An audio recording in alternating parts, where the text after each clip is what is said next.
Butt plug.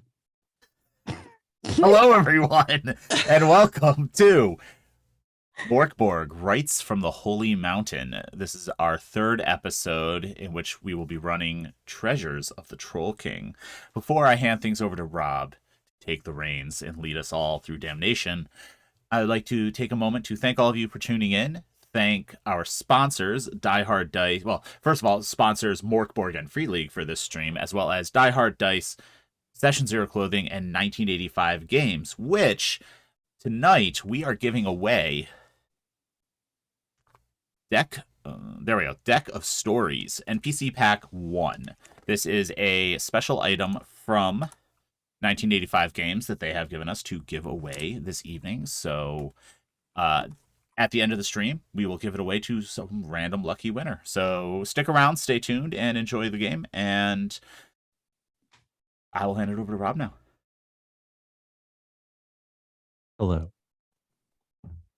Thanks for coming back and hanging out with us. Or if it's your first time here, thanks for stopping by. I am Rob. I'm Robert G. Reeve on Twitter, on Instagram, slowly building up some YouTube videos of this of other games, not this game. Ian has all of this game, or we'll have episodes of it coming to Gehenna Gaming, right? Yes. Duckborg is currently available on YouTube. Sure. Duckborg, yeah. Rob Black Sludge will be available in the near future. Groovy. Yeah, that's me. I'm excited to be here. I got my Mork Borg shirt this week, so I'm just slowly joining the cult day by day, bit by bit. Raven, say hey. Hi. Was that it?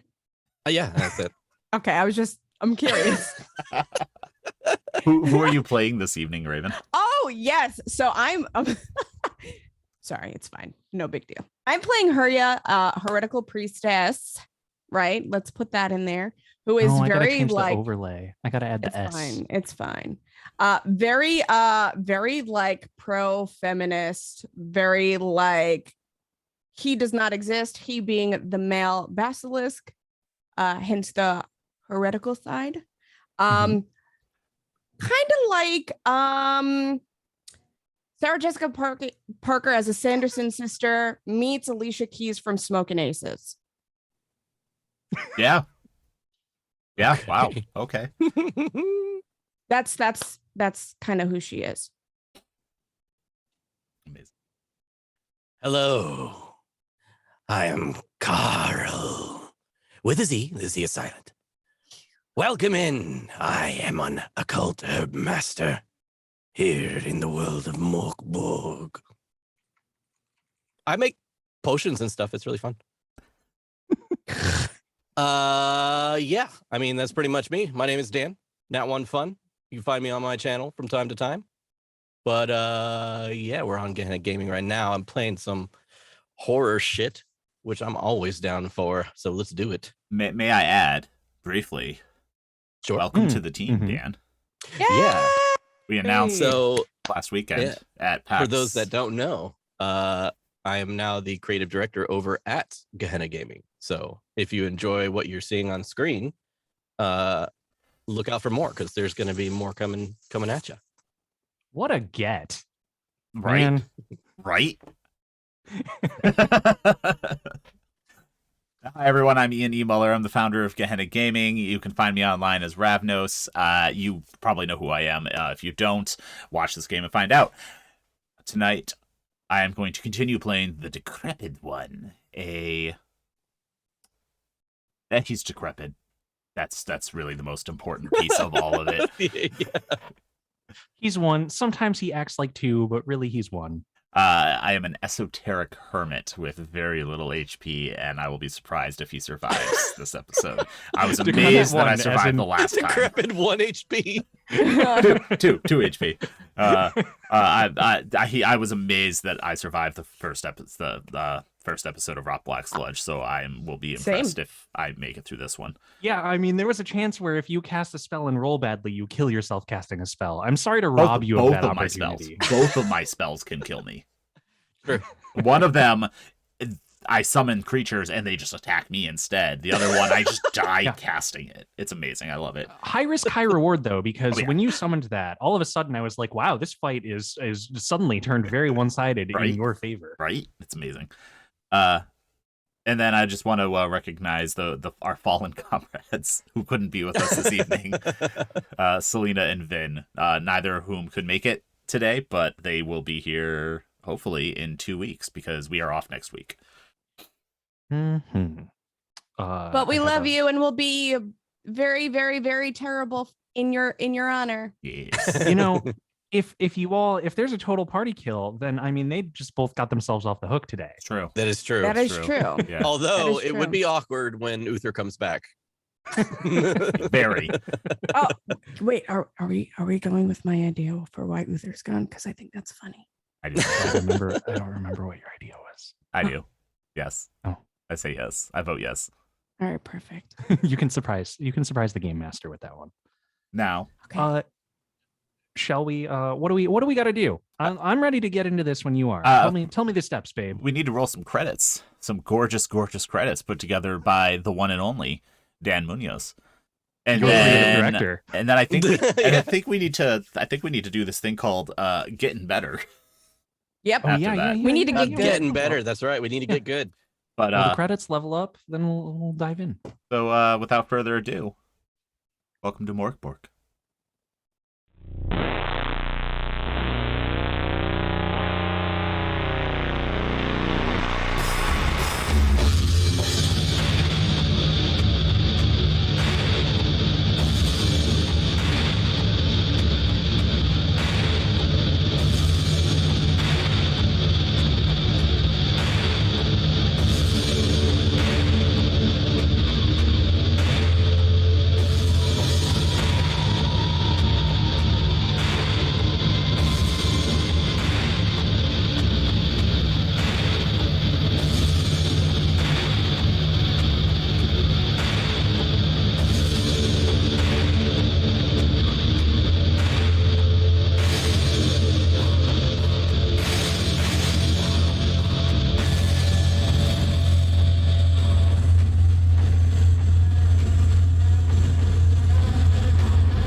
Do you all feel like getting better?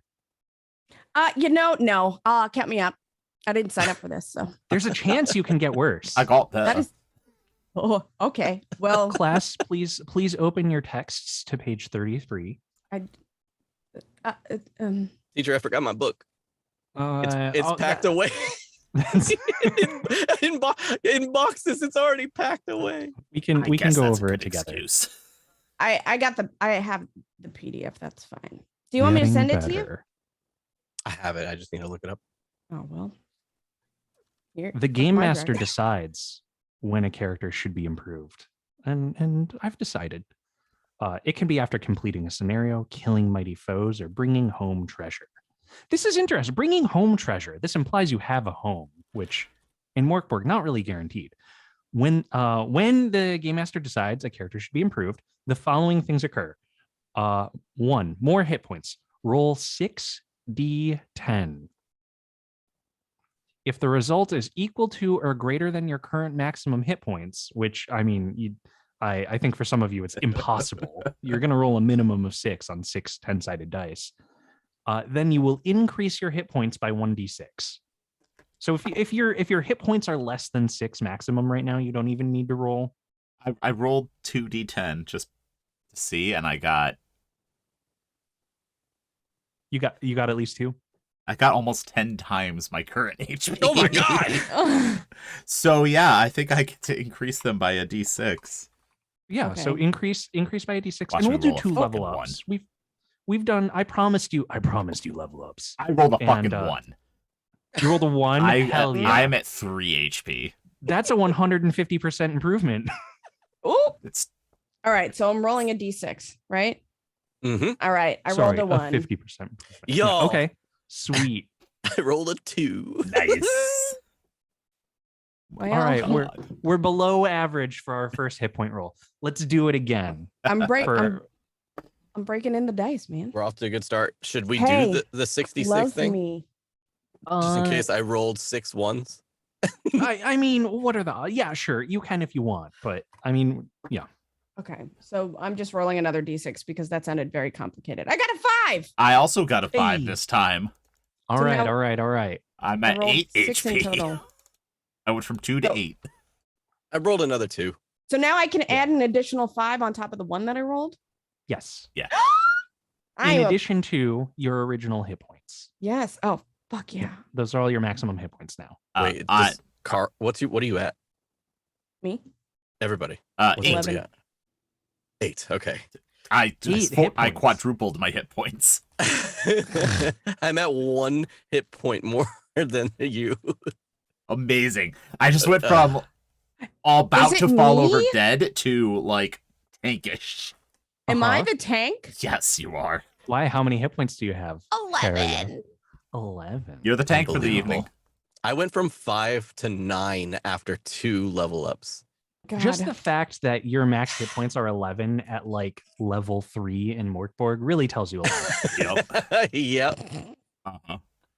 Next, you're going to roll a d6 twice because part of getting better is finding loot. You just find some loot as you got better. I do like that. So roll 2d6. 1 and a 4. I also 1 got to a 3, nothing. 4. I Good. got a 6 and a 1. Okay, so 3d10 silver for the decrepit one and Carl, 3d10. and a sacred scroll for Harya. I also Ooh. got a 6, so I also got a sacred scroll. I got a 4 and a 6 total. Oh, a 4 and a 6. Okay. Yeah. Sacred scroll. Scrolls are on page 35. So we're going to turn the page. Roll a d10 for me, Raven. Yes, I shall do that right And now. we'll see which of these sacred scrolls you get. You know, I don't really like how you're saying that to me right now. I All right, gained 15 so- silver. I got 2. Grace for a sinner. A creature of your choice gets plus d6 on 1 roll. Damage, a test, whatever. So I have to type that out because I'm not going to remember. Grace or that's Underpowers. We're going to put that there. Yep, that belongs under powers. Grace for a sinner. A creature of your choice gets plus d6 on 1 roll. Of your choice gets plus d6. I'm typing out loud. Don't mind me. It's okay. It's better than silence. On 1 roll. Okay. Remember, in Mork Borg, to use a power to read a scroll, you need to make a presence test, and you need to beat a 12, difficulty rating 12. Okay. If you succeed, the power is activated. If you fail, the power doesn't work. You lose D2 hit points and you become dizzy for the next hour, during Love which that. time any That's more my powers kink. will fail in the worst possible way. Love that. Game Okay. Master. Ian, I have also gained a sacred scroll, but may I make a request?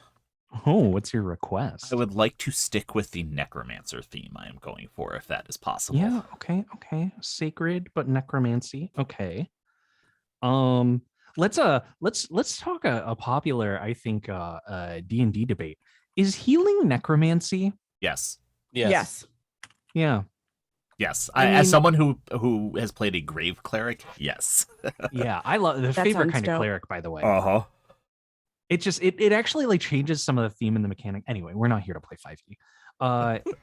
We're here to die. We're here to die. So let's see. It looks like we've got a Grace of a Dead Saint. Okay. Whispers past the gate. Ask 3 questions to a deceased creature. Ooh. Unmet like that. fate. 1 creature dead for no more than a week is awakened with terrible memories. Ooh. So resurrection, but with a cost. Why don't you roll a d4 for me? Also, how much gold do we get? You roll. for it. We got Yeah, gold. Yeah, for, we got for gold. rolling. You didn't. Oh, what Did you it get a was. scroll? I got a scroll and I got a 1. The 1 is The one. nothing. 1 is nothing. Oh, well, fuck my drag. I rolled a 2. Whispers past the gate. Your sacred scroll lets you ask 3 questions to a deceased creature. I like that one. Which very may well be soon Carl. So Finally, the last part of getting better is the most confusing and esoteric of these. Esoteric. I always say esoteric. I don't know why. because you are special. Yes, very. Special boy. Ability changes. So you have your ability scores. Mhm. You're going to roll a d6. Okay. If it's equal or greater than your current ability bonus, you increase it by 1. Actually, sorry. Abilities from -3 to +1 are always increased by 1 unless you roll a 1 on this d6. So Do we roll for each ability score? Yep. Oh, Yeah. wow. So strength, wow. strength, you've got agility, presence, and toughness. We all. you've got Okay. agility, presence, strength, and toughness. And I have to roll If- higher than the score.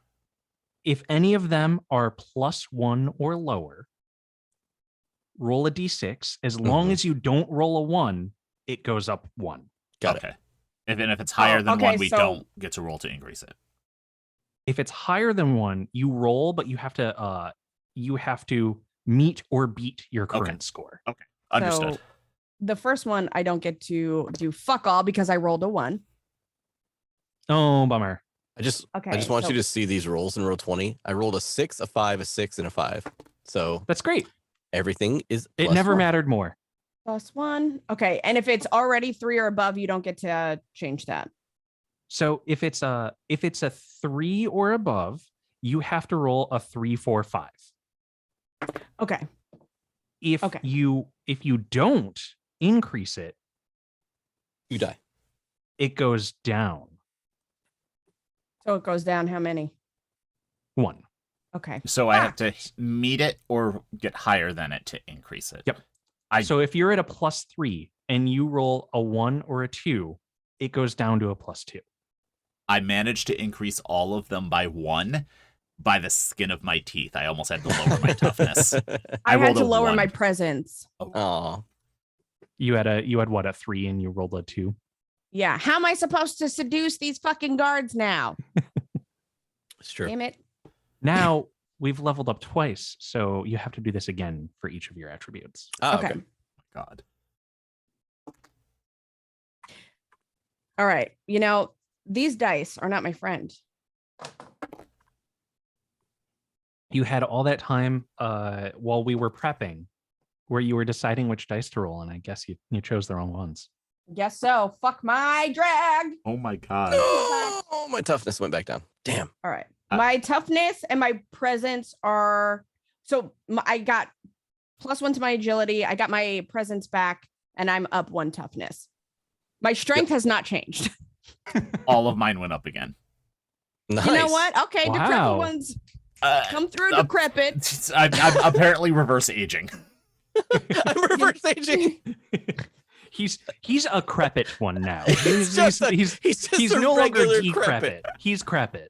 He's crepit. Yeah. Just okay. crepit. Amazing. I love it. It's great.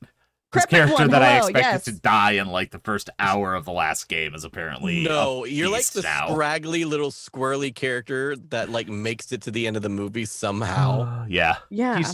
He's recrepiting more and more every day. Yeah. You just see like that piece of skin that's falling off, just kind of like stick a little bit better. Yep. Yep. Mhm. Just a little bit. That or he eats it and like the skin underneath it just grows and hardens. Yep. So, you've all gotten better, and let's talk about you recovered. You went into you were freed from a cell, and tasked with recovering a prince from a place called the Accursed Den.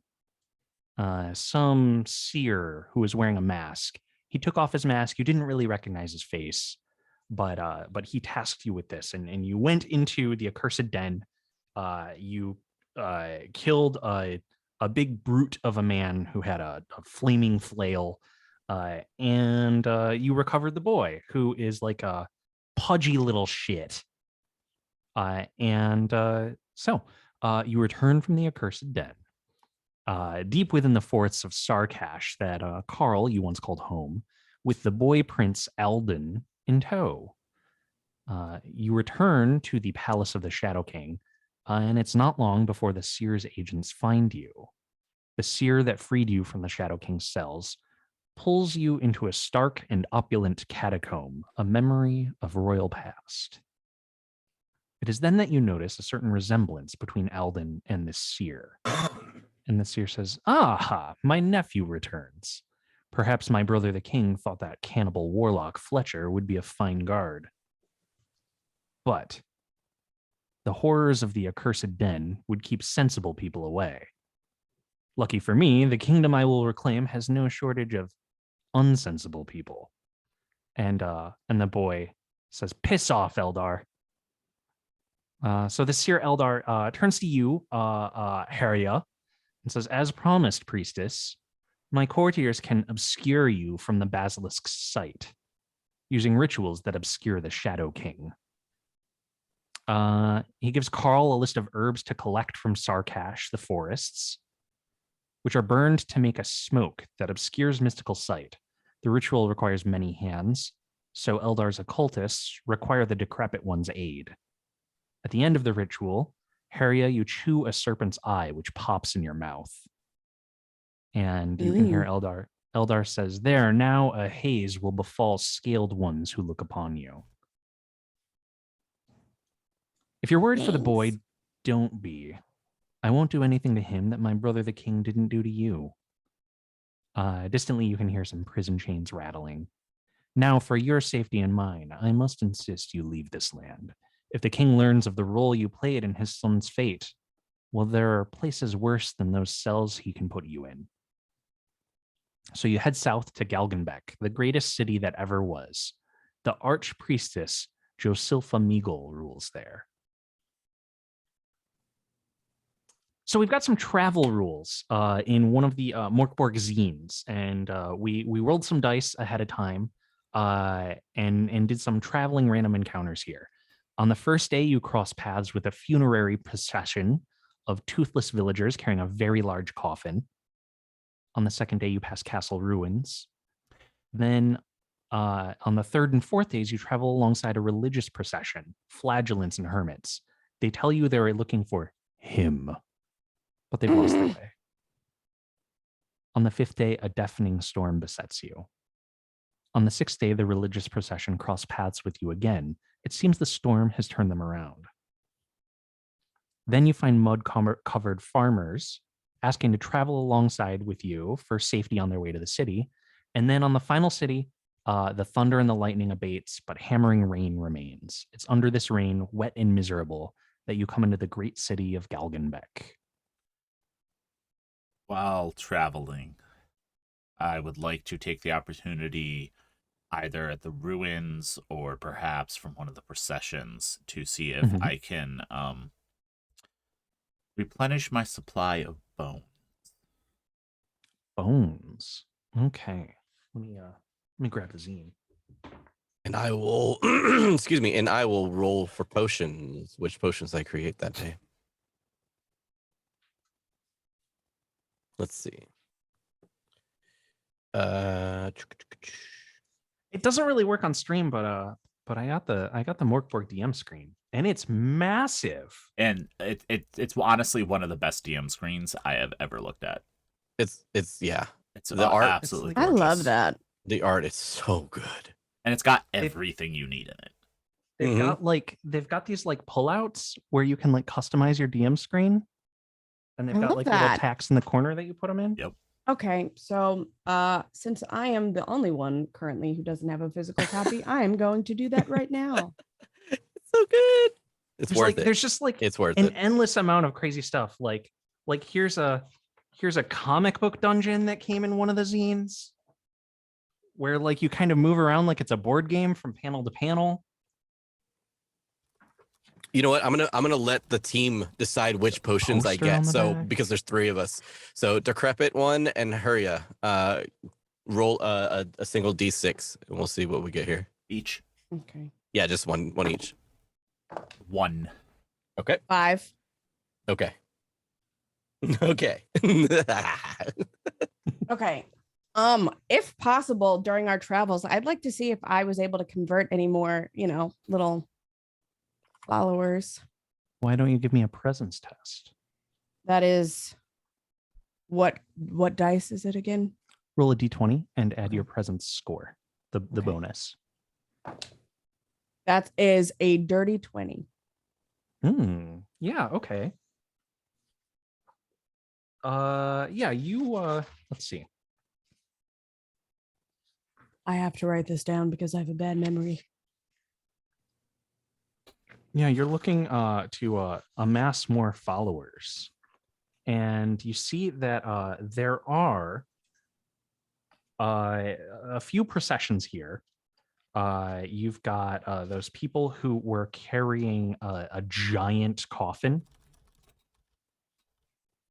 And then you have a religious procession that seems lost. And from that religious procession,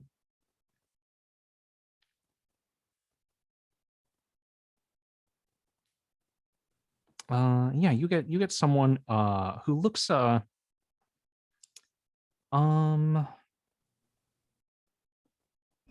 exploitive. Yes. He's peeling off. Here we've got a cute little picture here. Yeah, I'll take him. All right, let's see his character traits.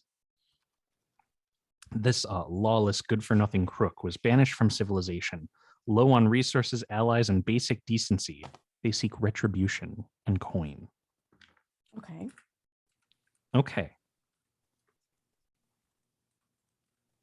Did he give me a name? I'm rolling him up real quick right now. And I'm assuming Francois is still with us. Francois is, but seems jealous. We love that. Just to double check, I still have my new friend, correct? Who's your new friend? Remind me. The zombie hand Ah, that we yeah, the severed, zombie. and I was able to befriend. Yeah, I think you've still got your zombie hand familiar. Though I'm not sure what happens to your berserkers and zombies. The berserkers would go back to the blood dimension or whatever. Okay. At the end of I think combat. they would sink back into the rot black sludge from whence they emerged. I'd take that. Brutal. So we've got 8 days. So you need to mark off 8 days of rations, or Well, I only had 2. if you have money to spend, I do. you can buy supplies in anticipation of this trip. And I do believe you have a donkey and a cart between the Yes. 3 of you. Yeah, so after we came back up out of the rot black sludge dungeon, my donkey was just waiting there for us. Yep. And then how much are we talking about for rations? You need 8 days to buy rations. Well, let me consult my Dungeon Master's screen. Sorry, Game Master. Dungeon Master is a copyrighted term. It's IP. Thanks, Blizzards of the Most of the most. Blizzards of the Prices. moist. Oh no. Rations. Are rations not on here? What would they call them? Dried food. It's days of food, yeah.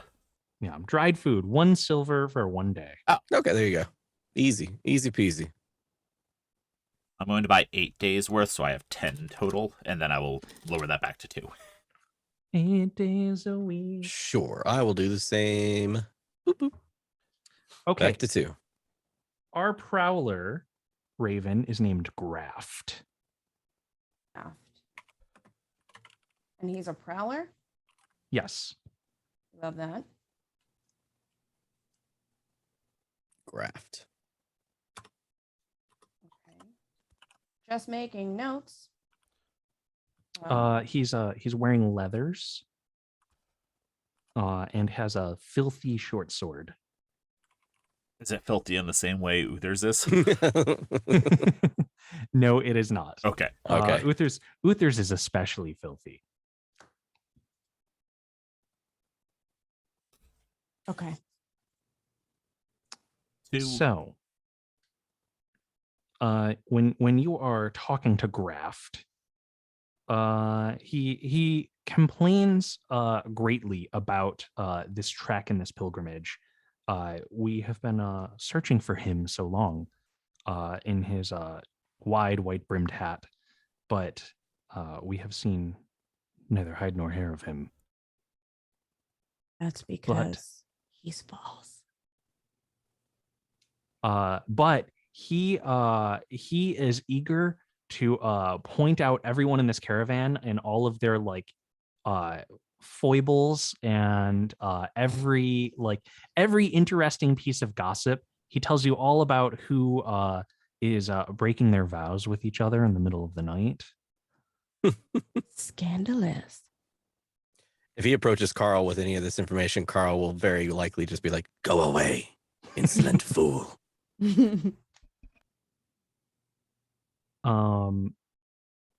So he's talking with you, Haria, and is impressed with your ear for gossip. He's just like happy to be like getting every and can tell you're excited by it. And he introduces himself. I'm Graft, and I tire of this pilgrimage. Well, Graft, darling, it is absolutely delightful that you should be newly freed of your supposed vows to him, the false basilisk, might I add. So why don't you come venture with me for a while? Yeah, he agrees. If there is any impassable path, I will walk it. Perfect. Francois, darling, listen. Graft is your new friend, yes? Reluctantly, Francois comes over, and I made a morale check, and we passed. So Francois does not leave the group. Oh yeah. Yeah, he comes over. Yes, mistress. Oh, sweet boy. All right. Mistress. Yeah. Yes, Yeah. she's the mistress. Graft, yes. That is who I am. Yes? Okay, mistress. I will kill you. You'll kill me, then why should I? Maybe I will stay with this caravan. Trust me, you'll enjoy it very much. The decrepit one just like scuttles past behind Graft, being like, bones and flesh and blood. And Carl sees this from a distance. Seems to be rolling around this bones and flesh and blood in his head, and he shrugs. It sounds like he hasn't heard that much weirder on this own pilgrimage. What's up, Carl? No, I was just gonna say Carl is definitely just he does this weird thing where he doesn't bend his knees. Again, for those that are catching it for the first time, Carl floats more than he does walk. And he doesn't bend at the knee when he is picking herbs or anything like that. It seems strangely enough that his fulcrum point doesn't affect anything. He just kind of bends down at the waist, folding nearly completely in half to pick something up off the ground. And as he's picking up some maybe molded mushrooms on the ground, he looks up and he just says to himself, "Another fool down." And then I turn very quickly to look at Carl with the sea that is silent, and I squint. Carl grits his definitely darkened blackened gums with sharpened teeth. He just grits and he's squints right back. Just goes back to picking. Man, with these rules, you could do a whole session of just random things that happen to you on the road. But, hell yeah. I mean, I'm fucking down. Let's go. No, we have treasures Treasures and trolls and kings to find. Ah, more mushrooms, more mushrooms. So, if you're looking for bones specifically, Ian, Yes. this funerary procession is carrying a whole coffin. If that doesn't intrigue you, I mean, there's castle ruins. mm-hmm. And we passed the castle Um, ruins before the funeral procession, so I would check there first. Funeral procession, then castle Oh, okay. ruins, then religious procession, separate procession. That's what it is. Okay, I will definitely try to take bones from the funeral procession then. Okay. Do you want to do this like openly and blatantly? Do you want to like wait for nighttime and So- camp with them? So Are you going to use people to hold these people hostage or something? no, the decrepit one, by his very nature, avoids notice, escapes notice. Okay. So I would like to roll to see if they notice me.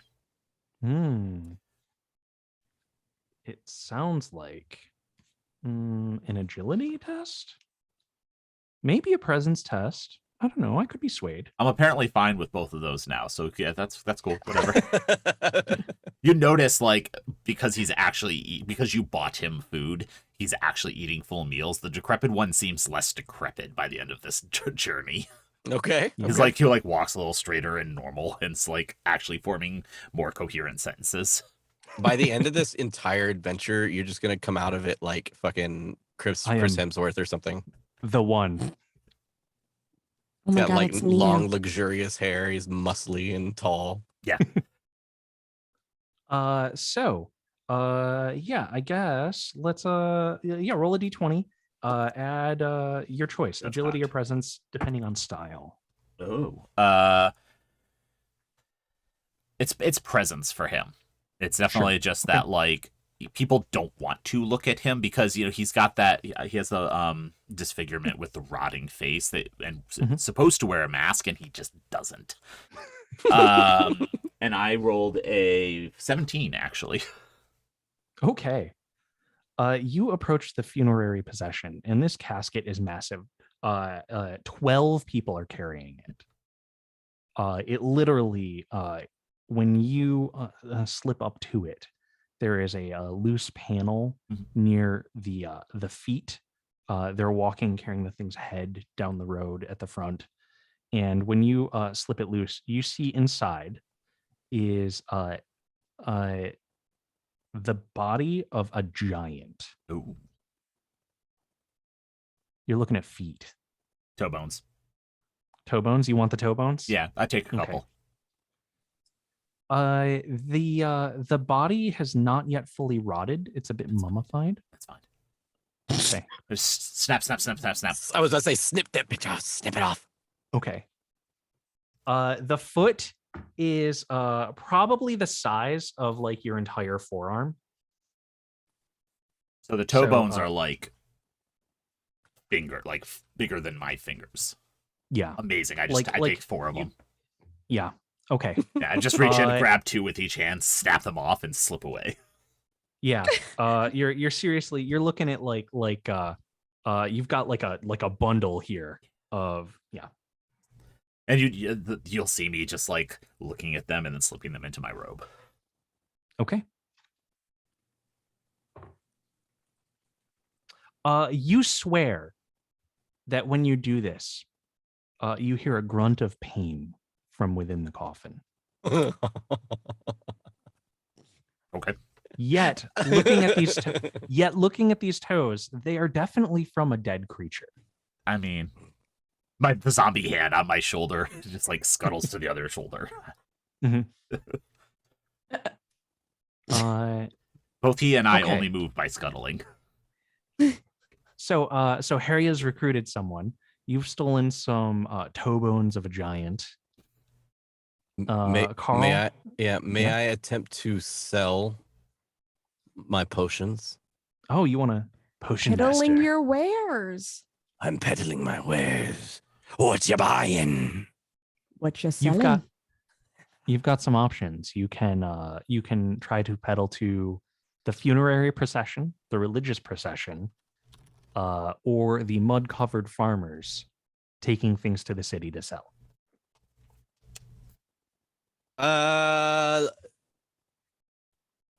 These are all separate days that these occurred. Yeah, you see the religious procession like 3 separate days. Okay. Because I can make 2 different potions each day. Mm-hmm.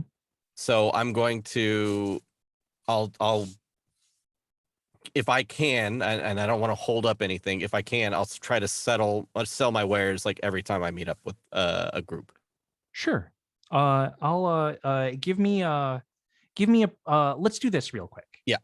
Give me 3 presence tests. Okay. And if you succeed, you've convinced someone to buy. Okay. So first presence test is a 14. Mm-hmm. That's good. Then the next one, that is a 20. Mm-hmm. And then lastly, another 14. Okay. On the first on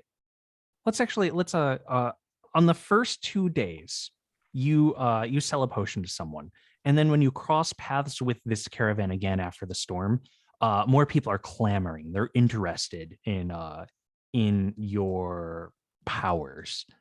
So you've got competition from people who want whatever it is you're selling on the second time that you cross paths with them. Good.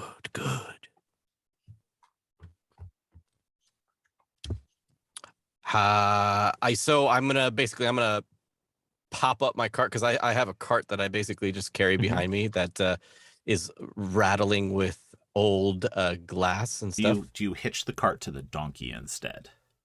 I can, yeah. I'll say that. I'll say I'll say that like whenever I do go to sell stuff though, I unhitch it so that I can stand next to it and stuff like that. Sure.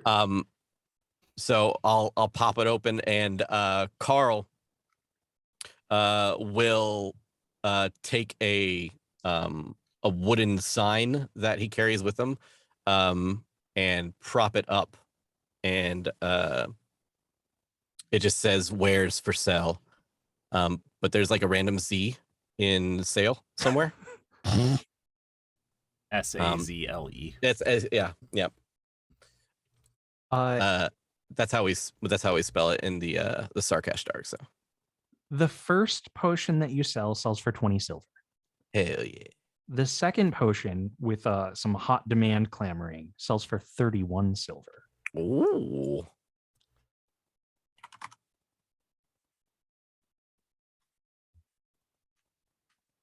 And according to your rolls, what did you sell them? that's so the funny thing is the first one I sold was a spider owl soup, so it allows them to do what I did in the original.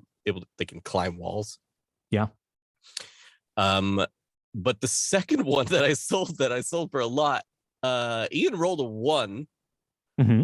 So they got red poison. Oh yeah. So yeah, it's just straight poison. do you tell them, because the way that people are talking, I say the basilisk works in mysterious ways. I'm pretty sure there was a red potion somewhere on here. Oh no, a bottle of red poison. Yeah. Okay. I'll roll to see if they know that this is poison. Okay. Or not. 19. Yeah. Can I since it was a 20, can I attempt to lie just to sell it? Sure. If you want to convince them that it's something good. Yeah, yeah, okay. And with a 20, yeah, I think you can successfully do that, especially once they've seen that the first potion was beneficial. If you lie and tell them that this one is beneficial too, there's a bit of a bidding war, and then someone takes it, and then red poison, toughness, DR 12 or 10 damage. Okay. You see that someone who is Hold on. Did they just like go to like take it like as soon as they bought it? Yeah. No, I go, wait. You must drink it on a full moon. They have a they have a limp. Oh no. And they're nursing this leg. Mhm. And they say the last one my friend climbed mightily. I'm hoping this will fix my leg. Yeah, it might do that. Hurria just chimes in and goes, "It definitely will, darling." You see Carl kind of like turn and kind of wide eyes this time, like turns to her, and he's like, "See, no, buy it and be gone." Yeah, he it looks like he's turning over like his life savings here. Good. Are you sure you don't have any more? Fine. This will do. No, this is everything I've borrowed from other pilgrims as well. Do you have any other pilgrims for sale?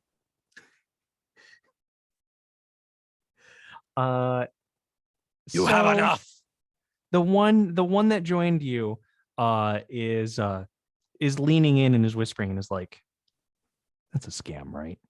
I see a good scam when." And I kind of just look at him and I go, "Yeah, okay." And then in one of the random, more lucid moments that's been popping up more regularly from the decrepit one, he's like, "Come, we must travel. "Yes, darling, we do. Okay, Francois, darling, come, pick me up. I don't want to walk through the mud."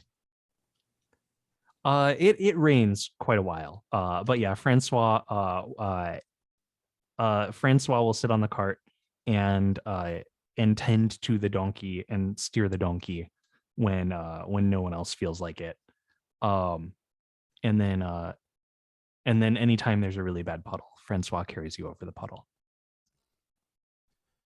Francois, you're my favorite. Francois a king. Eventually, you arrive at the city of Galgenbeck. And I will read the intro from Treasures of the Troll King here.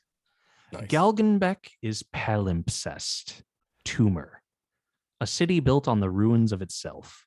Beneath the sewers, the bones of the old city fester. The Troll King Niduk was exiled, driven into the depths to rot and die. Now twisted by hatred and rage, he oversees the small domain he has carved for himself in a forgotten chapel to a murdered god. Why are you here? Let's see. We've got a couple of reasons here. We've got a D6 reasons, but we've got some continuity here. So let's look at these. Why don't we have Ian, the decrepit one? Why don't you roll a D6 for us? We'll use this to establish some backstory here. Okay. Your blood runs slow and thick in your clogging arteries. Each day you feel more sluggish, dull, and faded. This does not match the narrative of leveling up. Okay. Maybe the cure lies with the undying Troll King. So let's flip this a little bit. You know that in this city there are rumors of a Troll King, and now that your strength is returning to you, you covet more of it. And you think that the Troll King, perhaps his blood, will give you more power. Yeah.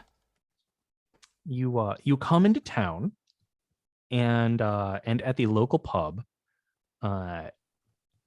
you hear two rumors. So Raven and Dan, why don't you each roll a D8, and we'll get two rumors about the Troll King and his treasures. 7. 6. Remnants of a dead god linger here. The dead god's blood is valuable and powerful. A seer banished by the Shadow King for heresy. Oh, this is interesting. A seer banished by the Shadow King for heresy fled here. She aims to bring Niduk back to Galgenbeck for revenge. Plot twist. It's me. I think so. So we've got Persia here to Mhm. turn the people back to her, and then I require dead god. So then I'm trying to bring back the troll, right? Troll King. I know you read it out loud and I listened. I No, really did. You're good. So, okay, you hear a rumor that sounds like it could be about you and is ascribing some kind of motivation to you that you don't have. So, okay, yeah, people at the bar, you overhear someone's telling you a dead god lingers here. They have powerful blood. But Dan, Carl, you're listening in on Carl's conversation, and some drunk talking to Carl says they say that the Shadow King banished a seer and she's looking to kidnap this troll, bring it back to Galgenbeck for revenge. Okay. And you this is kind of surprising. Either the rumor of your banishment got out and beat you here, or maybe another female seer was banished. You're not sure. That'll be really interesting. I like that. So it could be me because I have those aspirations, those goals, Mhm. but it could be somebody else. Yeah. I like that. That's what he hears. okay. And you overhear Carl talking. Oh, did we lose Dan? My camera decided to take a dump. Oh no. Yeah. When nature calls, you better answer the phone. But Carl is here. Did I miss the camera like falling off of something and smashing into something? Oh, thank God, no. Yeah. That would have been brutal and ugly. Yeah. It just suddenly went choop. Yeah. Okay. It pooped. Well, let's keep the show going on. Dan, I'm technically still here. Dan, you're shrouded in darkness. Ah, perfect. We love that. The dark god Elgato occupies your screen. You have been having strange visions lately. So let's see. Niduk the Troll King lurks in sewers beneath Galgenbeck, the capital city. A little bit on Galgenbeck here. I'll just give us some Galgenbeck lore right out of the book. Galgenbeck, in the land of Tveland, is the greatest city that ever was. No king or queen rules in Galgenbeck, but an arch-priestess, Josilpha Meagle, deep beneath the cathedral of the two-headed basilisks in a cool black chamber, crossed by shards of light, lies her throne. Josilpha, old but still young. Commoners gossip that she colludes with the god Necrobol, who gave her eternal life. Necrobol, the shadow that covers all. Necrobol is melancholy, crop failure, conflict and war. It is said he whispered the apocalyptic prophecies into Verhu's ear.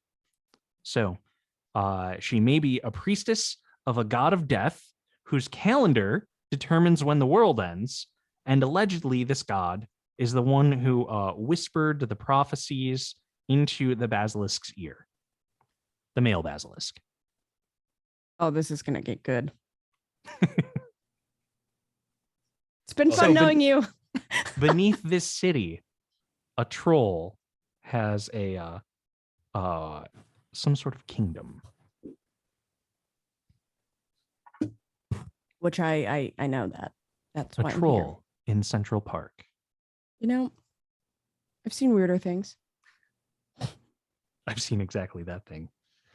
Okay, so you Gato has been banished. Carl reigns supreme again. cast off the shroud of Elgato.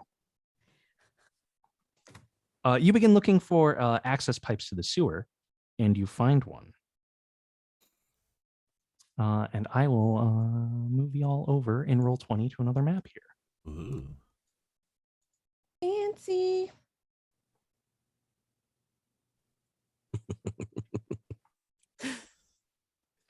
So, Galgenbeck sewers.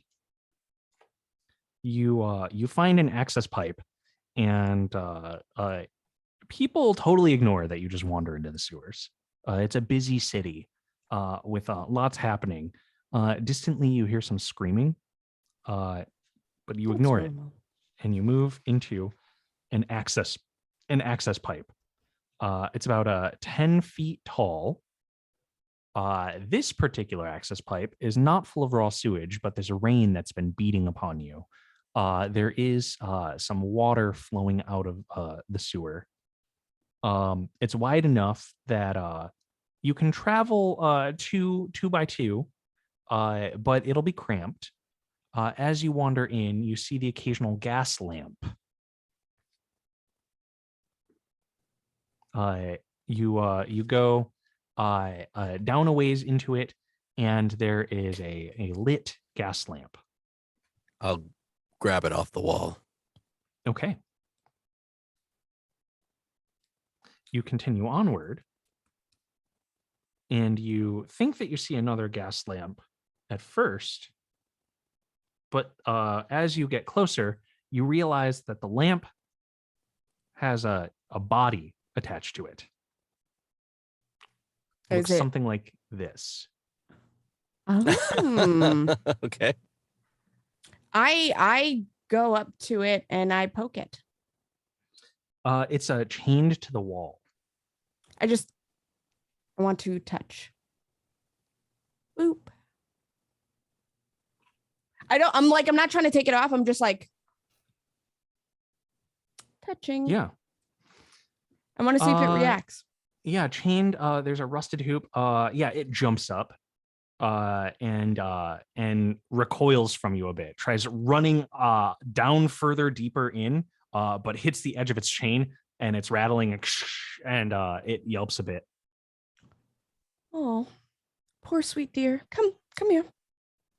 I'm not going to hurt you. And I beckon it over.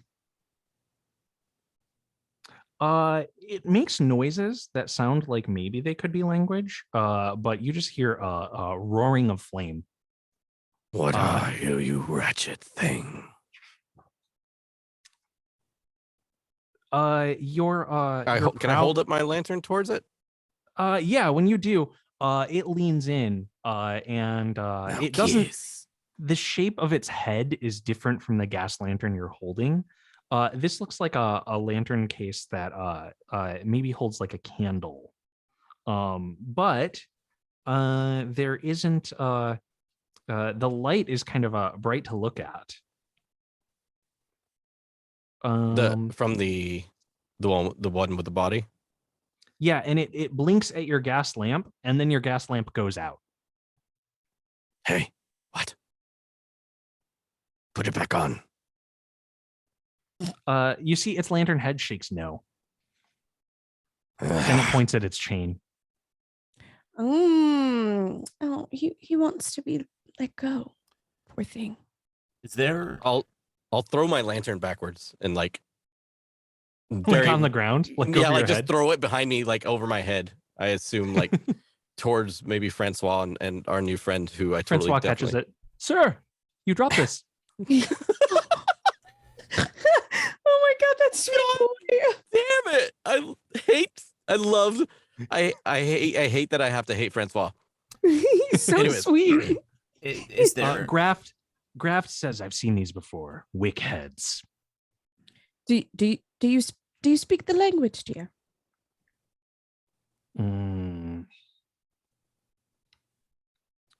Never learned flame. They're wild, they're vile, they wander. They take company they can find. Best keep them chained. While everyone's talking, I'm going to approach it. Mm-hmm. And sorry, go ahead, Raven. No, you're good, because I was just about to have a conversation with Graft while you're doing that, so that's fine. I'm just going to like scuttle up and kind of bob and weave and like inspect him. Yeah, he's doing it back to you. Yeah, and I'm going to try to I'd like to make a presence roll to see if I can communicate with him in my own special way. Sure. I was gonna say, if any of us can communicate Yeah. with this, gotta be you. Yeah. If it doesn't involve, Dirty being 20. heretical or Okay. boobs, like hurry us out. But the esoteric hermit can usually do something. Not necessarily good, but something. But yeah, dirty 20. Okay. Nice. The creature appears moody, and it's gesturing. It looks for the nearest knife it can see, which would be on Graft's belt, and it's gesturing with that. The way it moves its hands, it's deft. You can tell that this thing is good with a knife, and that it values weapons. Okay. How it got chained up here or why? Yeah. So while this is happening, I'm going to turn to Graft and be like, chained up? Why? They're solitary. They sneak up behind victims. Really, I mean, I guess I can't blame them in that regard.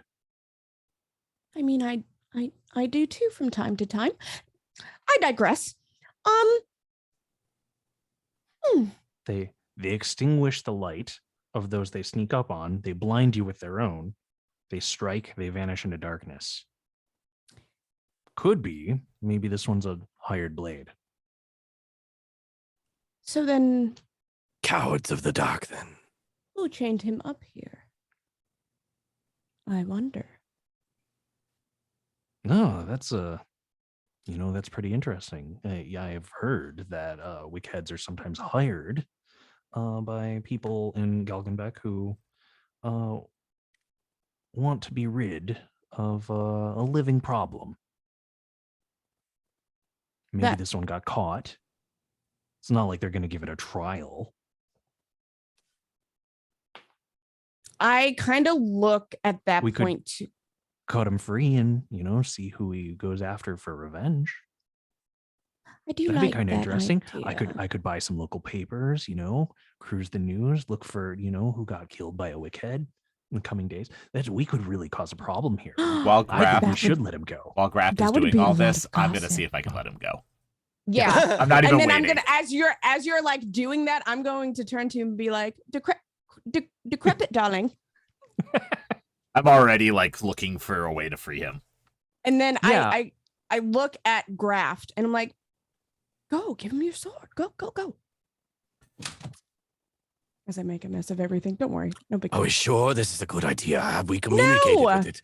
Well, then I what don't- are we doing here and How do wasting you- our time? How do you want to try and remove this chain? How is it attached? He is chained. There's a manacle attached to like a post in his lantern head. It's Mhm. like literally his head is chained to it. Okay. Can I undo the manacle, or like how is it? Is it locked, or is it just like welded shut? Let's see. There's a rusted hoop, and it connecting to the wall.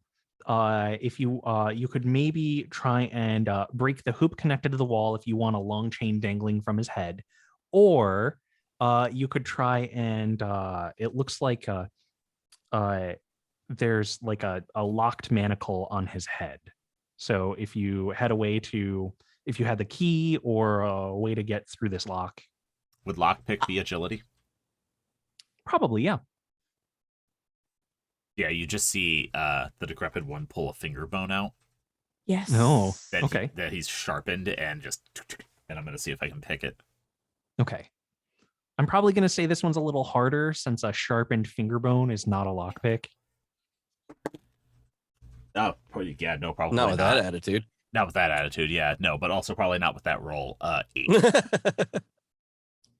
That's an 8. Yeah. You jam this finger bone into the lock and it snaps off.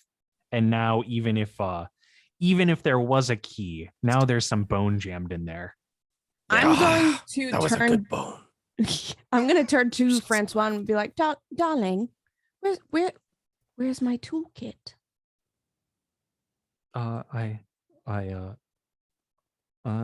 Back at the cart. He starts huffing and puffing back to the beginning of the tunnel where a cart and a donkey are just hanging out in the middle of Galgenbeck.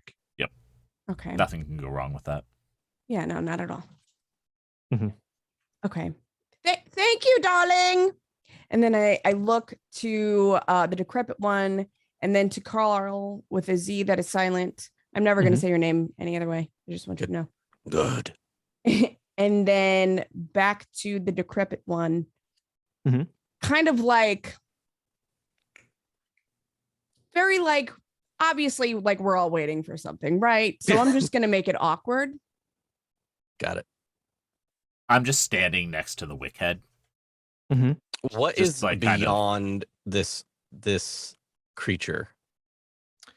A dark tunnel. Okay. Sewers. You hear coming back from the tunnel, you hear no. And Francois comes running forth out of the darkness with a crowbar and brings it down on the rusted loop. Amazing. And it breaks. Yes. And this thing goes skittering off back the way you came. Goodbye. It was nice to see you. And then I go and I grab like the lantern, Mhm.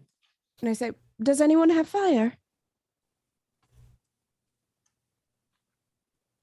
No, mistress, but I have your toolkit, to which I think I applied it to reasonable effect. You've done so well, Francois, you sweet bean. Thank you. And then I like look to like graft, and I shake the lantern knowingly, like light this fucking Francois thing. looks very happy because it says right here, Francois values praise. My heart. Sure, I'm evil, but I love that little bean. Graf, do you have fire? Anything, please. That guy's head had fire, but we let him go. We did, and we're gonna find out who he kills. It's going to be glorious. Give that to me. As I reach for the lamp. And I just say yes, okay, and then I like plop it into like your hands if they're open. Yeah, you'll see like two weirdly like long-handed fingers slip out from the middle of my cloak. I And just kind of kinda, look. reach toward- Give it to me. Okay. Would you say that because I was raised in the Sarkash dark, that I would be able to figure out a way to light something with just like natural materials? You're looking at this. Many of your things are damp from days of rain coming into the city. But deeper down into the tunnel, it faintly in the distant dark, you do see a small light. I've already started walking towards that. Well, we only need to go down to the. Wait, where's the decrepit one? Wait, and just keep like going towards him. And Harriet just rolls her eyes and like follows after, and men. Just Walks. scuttle. Yeah. Decrepit I one. float quickly. Decrepit one, you come into a room that's opening up, and it looks to you it looks holy. You are in a holy place. Covered in bones. You see an altar. You see many scattered objects that are clearly of significance. And then near the altar, kneeling, is a bearded man in tattered robes. He's praying. He's singing hymns to himself.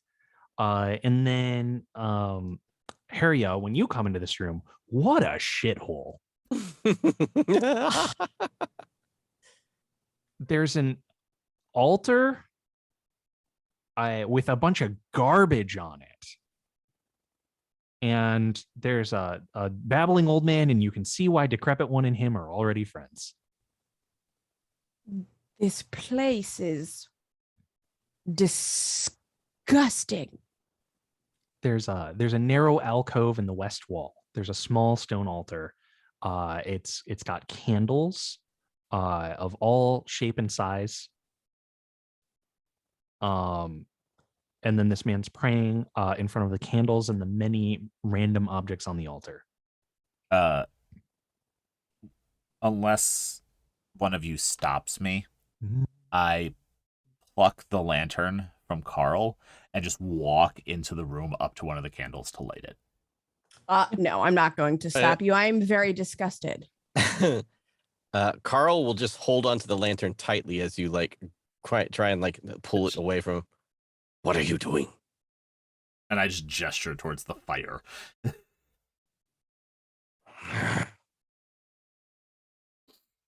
He just lets it go, of course, but gives it to you with a glare. And I just scuttle into the room, right past the guy, right up to the altar, pick up a candle, and light the lantern. When you pick up the candle, you can feel it's not wax. It's made of some kind of congealed fat. And the bearded man looks and says, brother, necromancy. The fat are rendered from human. And I just mutter back, fat and bone and blood. Fat and bone and blood. He gestures, pray at the memories of the dead with me.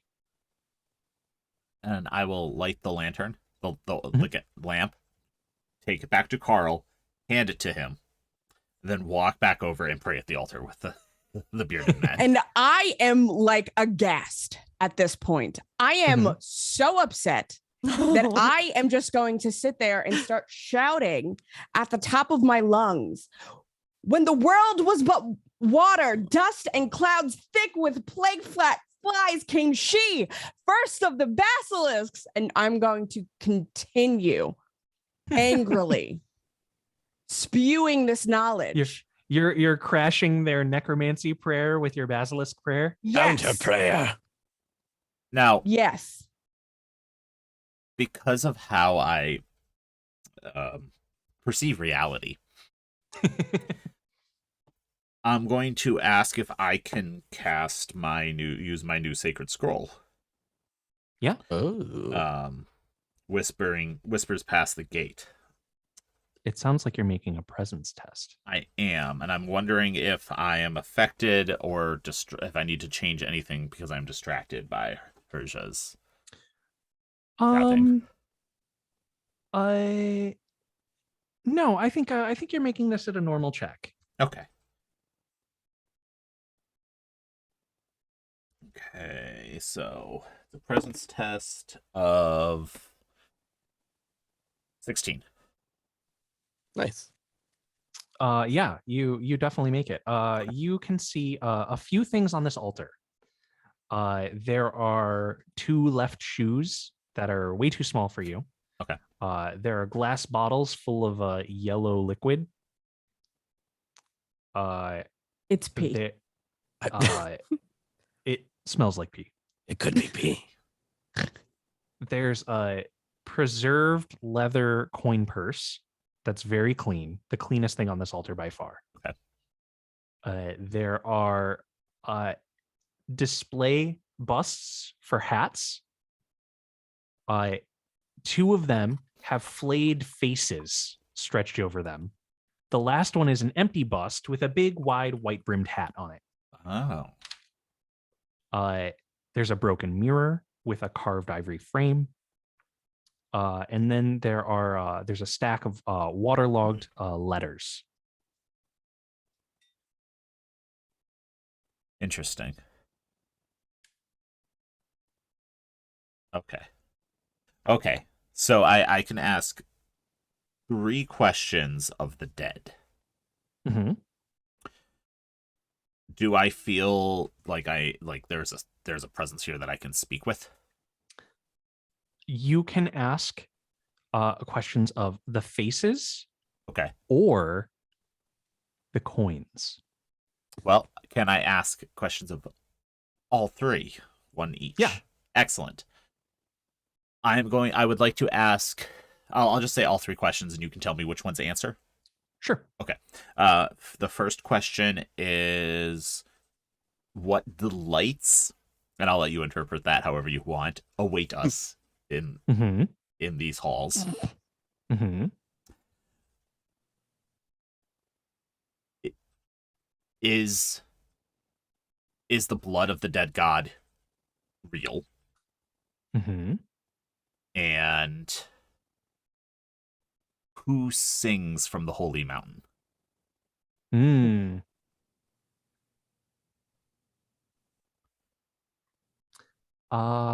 Okay. What delights await you? One of so the coins speak first. Okay. And they say we come from the bottom of the well, where every delight and every wish has been cast.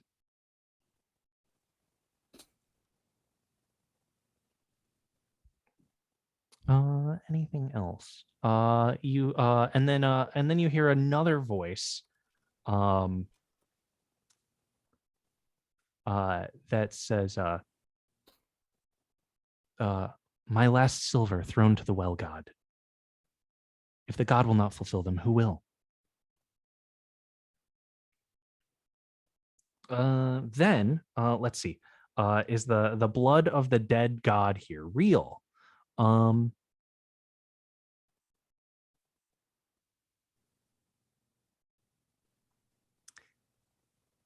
One of the faces says, his blood covers the ringing bell, which must continue to ring, or the god will be born again, and misery will come.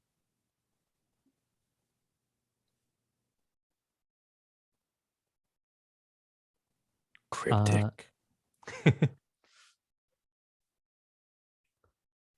And then lastly, you expect that the other flayed face is going to speak, but instead, the mannequin's head, which you see that the mannequin's head was flat, white, smooth, but glowing blue eyes ignite on it. And this like light is staring back at you. Lines also are emerging on it, lighting up like mystical runes.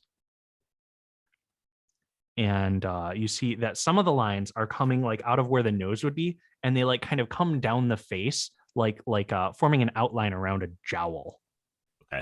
and showing like a mouth area, and like an illuminated like blue mouth is speaking, and it says, I wait for you atop Holy Mountain. I will reveal to you the true nature of this and all worlds. Your actions are not your own. You are controlled by a higher power.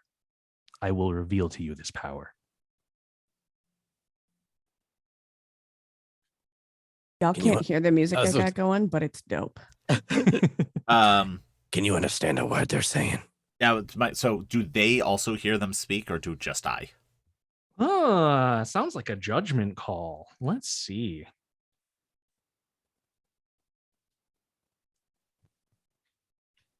Powers are page 3. I mean, I don't mind the decrepit one being the only one that understood anything, because then he has to then interpret it in Right. his own strange manner to us.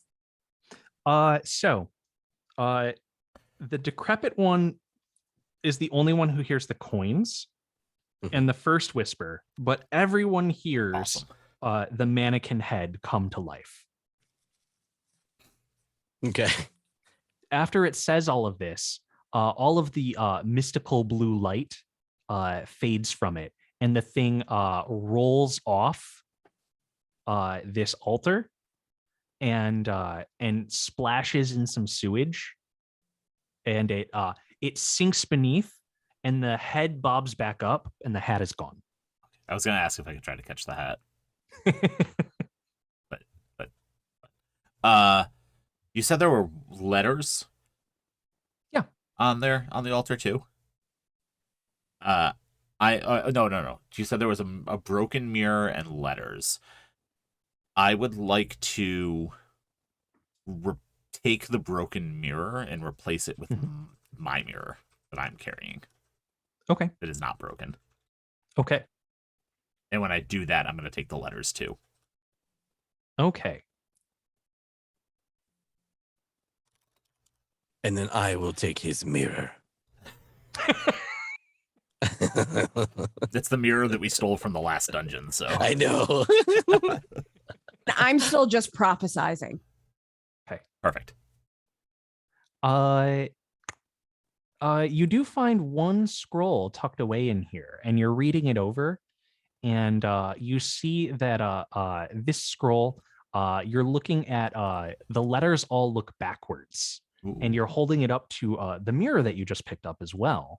And you see that the magic in this scroll, you conjure forth a clone of yourself so convincing that you don't know whether you were the original or it was.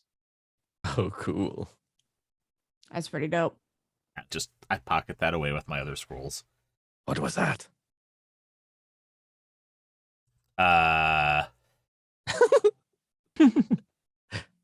He says more coherently than usual, delights that will confound. I actually stop at that. And then Yeah. I look at the decrepit one and I'm like,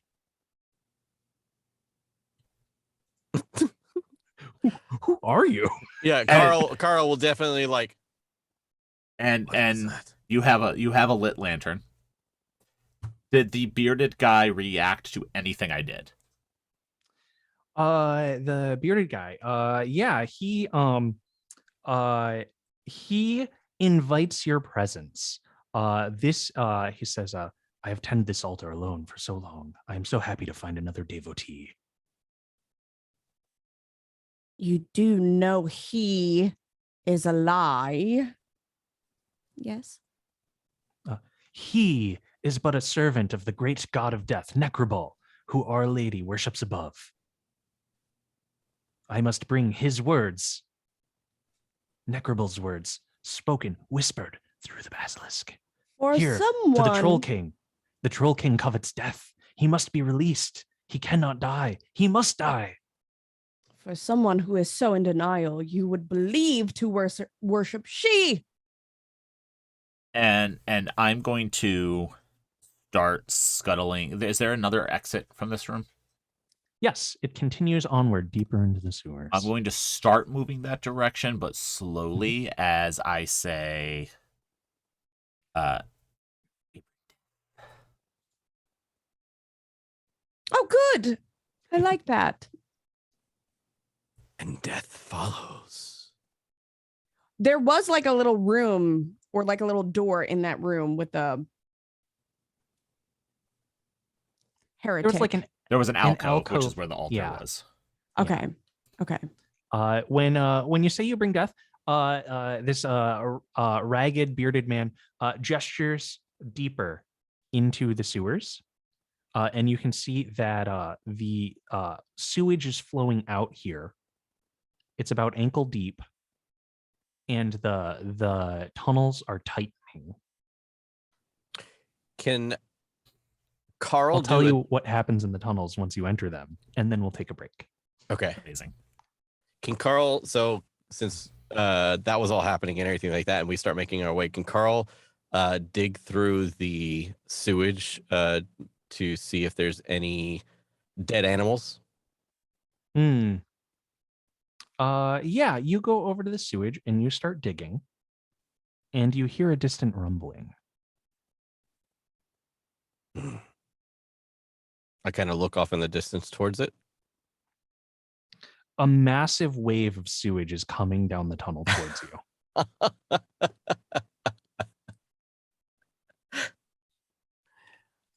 I look up, I see the wave, and Carl says to himself, shit. Literally. Make an agility test. Just All of Carl. us. We'll see what happens after Carl. I was definitely moving in that direction as well. So Yeah. That's not too bad. 16? Wait, Yeah. is that 15? 16? You dodge out of the way. You run back to the entrance of this room and whip around the corner and press yourself up against the wall as this wave of sewage is spilling past you. And then Decrepit One, give me an agility test as well. ooh, that is a 10. This wave of sewage washes over you. It gets in your nose, it gets in your eyes, it gets in your mouth. In your raccoon wounds. I literally just stand there. I'm just like, what? It flows past you, above and around you, and out into the wider pipe that you entered through. It's spattering a little bit onto your fellow necromancer, who is using his body to shield the altar from any of the sewage. Raven, can you test agility for me? I just want you to know I hate it here. Does her two buddies roll agility too? I'll roll agility for him. Oh, Just making okay. sure that is the right number. Okay, it's a 7. I thought it was a 1. I was going to cry. It's a 7, which isn't great. But it's better than a 1. I guess so, yeah. Maybe. Graft successfully dives out of the way. Francois does not. Don't you hurt However, Francois. that's because Francois jumps in front of you. Bless his soul. Francois. Oh gosh. And I say, Francois, darling, you are a literal angel. It doesn't totally prevent you from being covered with sewage, but he takes the brunt of it. Such a good bean. If you rolled less than a 12, you are nauseated. Attacks and defense, your attack and defense rolls are -2 for the next 2 encounters. Okay. You see the And that's where we'll take a little break. Yeah, go ahead. Because I was gonna say, you see the decrepit one literally just like let it. He doesn't try to dodge out of the way. He's just like and like acts like nothing happened. He's just like, what? I feel like he just shakes like a dog and Yeah. like it just keeps moving. The zombie hand shakes like Yeah. a dog. Okay. He's just like he acts like he was like, and then just keeps walking forward. And I'm like, Francois, you've done Amazing. delightfully well. Yeah, he sees you starting to retch, and then you see Atreus, he's like, he's looking at you and he says, "Thank you," and he barfs all over you. Oh, no. Francois, and then I just start vomiting back. The vomit Vomiting hits back and forth forever. The vomit hits each other in the air, and it's It a starts firework fighting of anime vomit. style. Yeah. Just vomiting back and forth forever. Okay. Anyway, do you need a break? I need a break. Yeah. I think we need a break. we After need- on that note, everyone, just a reminder, we are giving away a NPC pack as part of 1985 Games Deck of Stories. So if you're here watching in chat, you're already entered to win. We'll do the giveaway at the end of the stream. Thank you to our sponsors, Free League, Mork Borg, Die Hard Dice, 1985 Games, and Session Zero Clothing. And we'll be back very soon. Rock on.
Okay, we're back.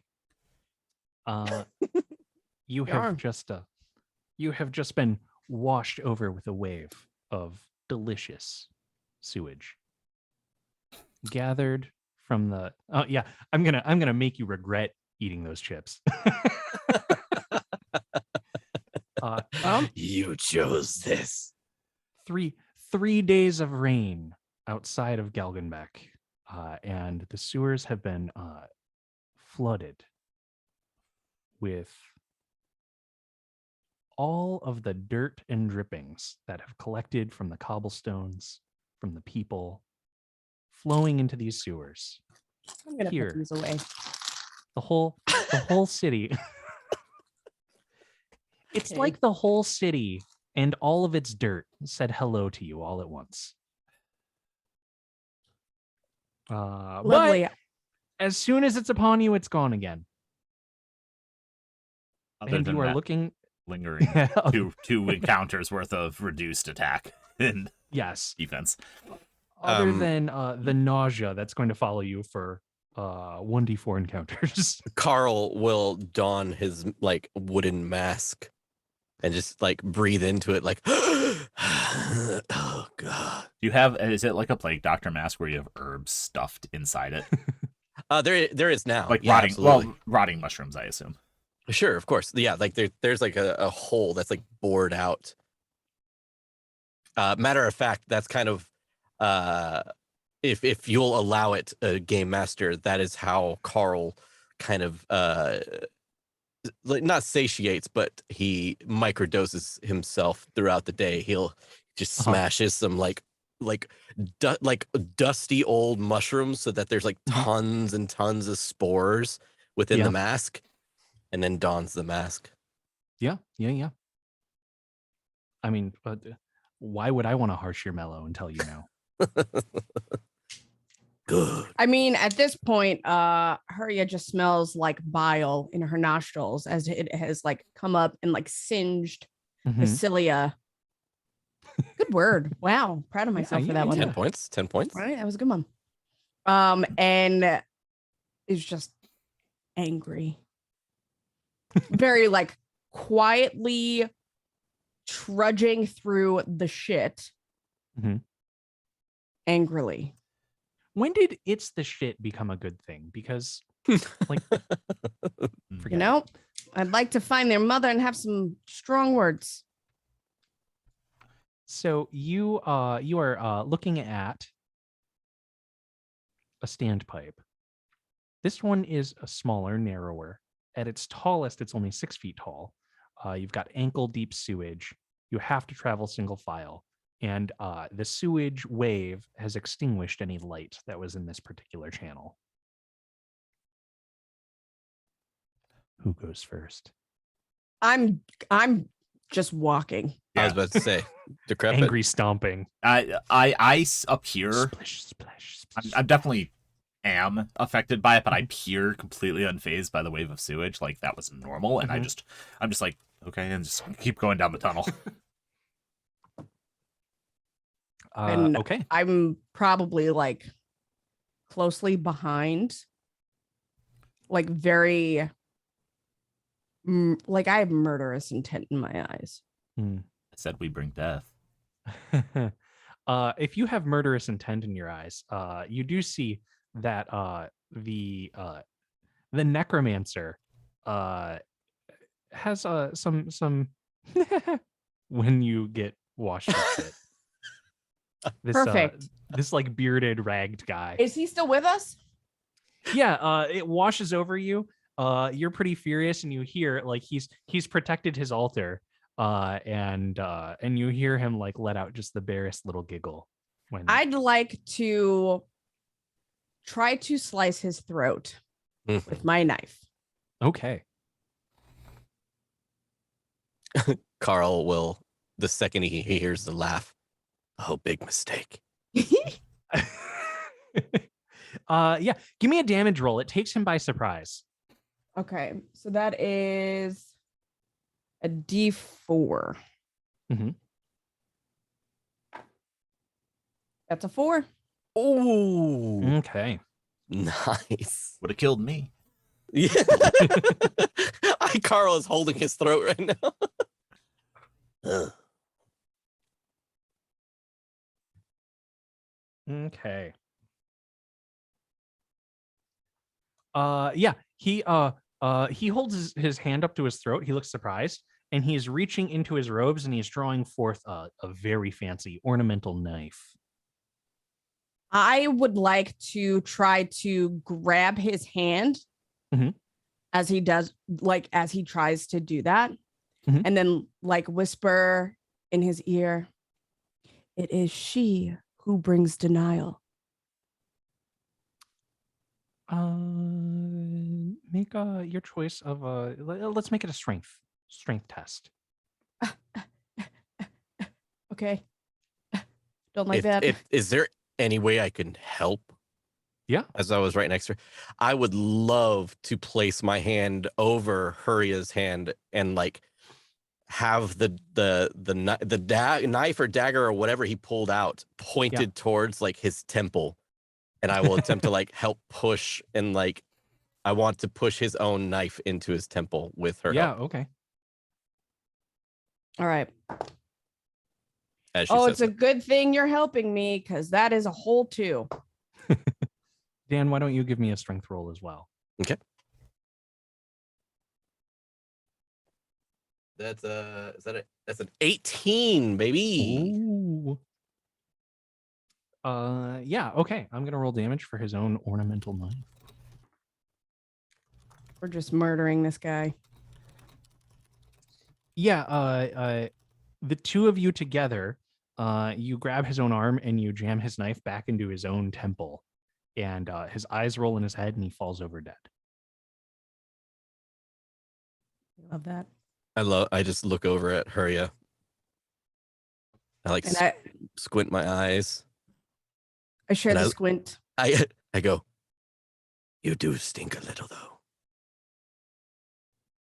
And I'll just kind of float away. I just kind of like grit my teeth and then look back to this man's body. And I say, "She bears the head of denial, Lucy, who looks up and down." Mic drop. When And I walk you away. Raven's been studying her Mork Borg lore. Yeah, she has. when you turn to stand back up, I'm right there. I've scuttled back over. Oh, Jesus. Yeah. Holy fuck. And I'm not even looking at you. I'm looking at him, and I was like, Yes, you can have his bones. Let me breathe a minute, would you? and you actually hear me muttering something incredibly coherent, but like it sounds like an actual normal sentence or even a hymn or something under my breath, but too quiet for you to actually make out the words. And I am actually saying a prayer to the god of death, and thanking him for accepting a brother back home. Make a presence test. 21. God. Oh. Okay. Ian, I want you to roll several things. Okay. I need a D6 from you, and I need a D12 from you. Okay. Roll the D6 twice. Okay. I have all these dice, so I'm just gonna roll them all at once. Sure. Okay, so I got a 3 and a 4. Okay. And then I got a 4 on the D12. 2 more D12. 12 and 3.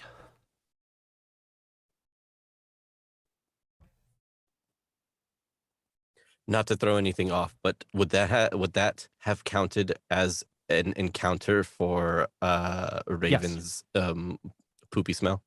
Yes. One of your poopy smell encounters is done. You only have one more nauseated encounter here. Boom.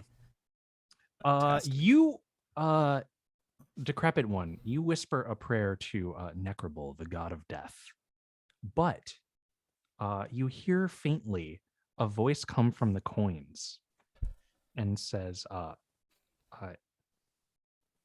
the god will not take him yet. First, he must burn the widower's scrolls.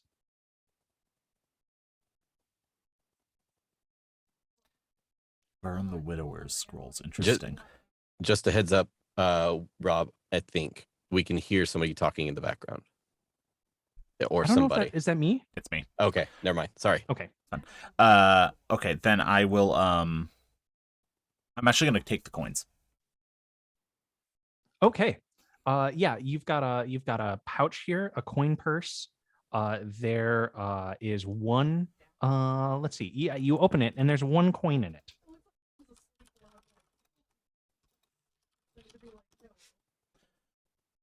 And when you touch it, you can hear, I wish the widower's scrolls to burn. Do I think that the widower's scrolls are the letters that I picked up? You're looking through them. It could be. You're looking there. There's lots of like ink that's run. But as you're looking, actually, this looks like a collection of like many letters from many places. Okay. I will just keep that in mind then. But I'm going to take all the coins. I'm going to keep them separate from my own silver. Let me see one other thing here. D4 silver coins. Okay. Yeah. In the coin pouch, there is one coin. Okay. And it's that coin. Yep. That coin. I keep it separate. I give it its own space. Okay. Yeah. Dead guy. I actually kind of want to search him too. Like, does he have anything on his person that would be useful to me before we leave? Well, he's got this ornamental knife, and it I'm gonna looks take like that. beyond that, all of his things were on the altar. Okay, I'm gonna take the ornamental knife. He's got 3 bottles of piss. Nope. Hold on. Did you say piss? Actually, you know what? Let's take it. We can throw it at somebody. Well, save one. Save one. I'm thirsty. No, maybe for later, but All right, so I am going to take 1 bottle of piss. Special treat. Yeah, perfect. I Might as well. it makes for a good mixing agent. I do not take one. And after all of that encounter and engagement, The most normal thing you'll do the entire game. not Take a bottle of piss. I'm gonna crack open these chips again. I think we're good. I think we're Unless good. we're I think not. we're good. I will. Unless we're not. I will just scuttle off towards the sewage tunnel. Yeah.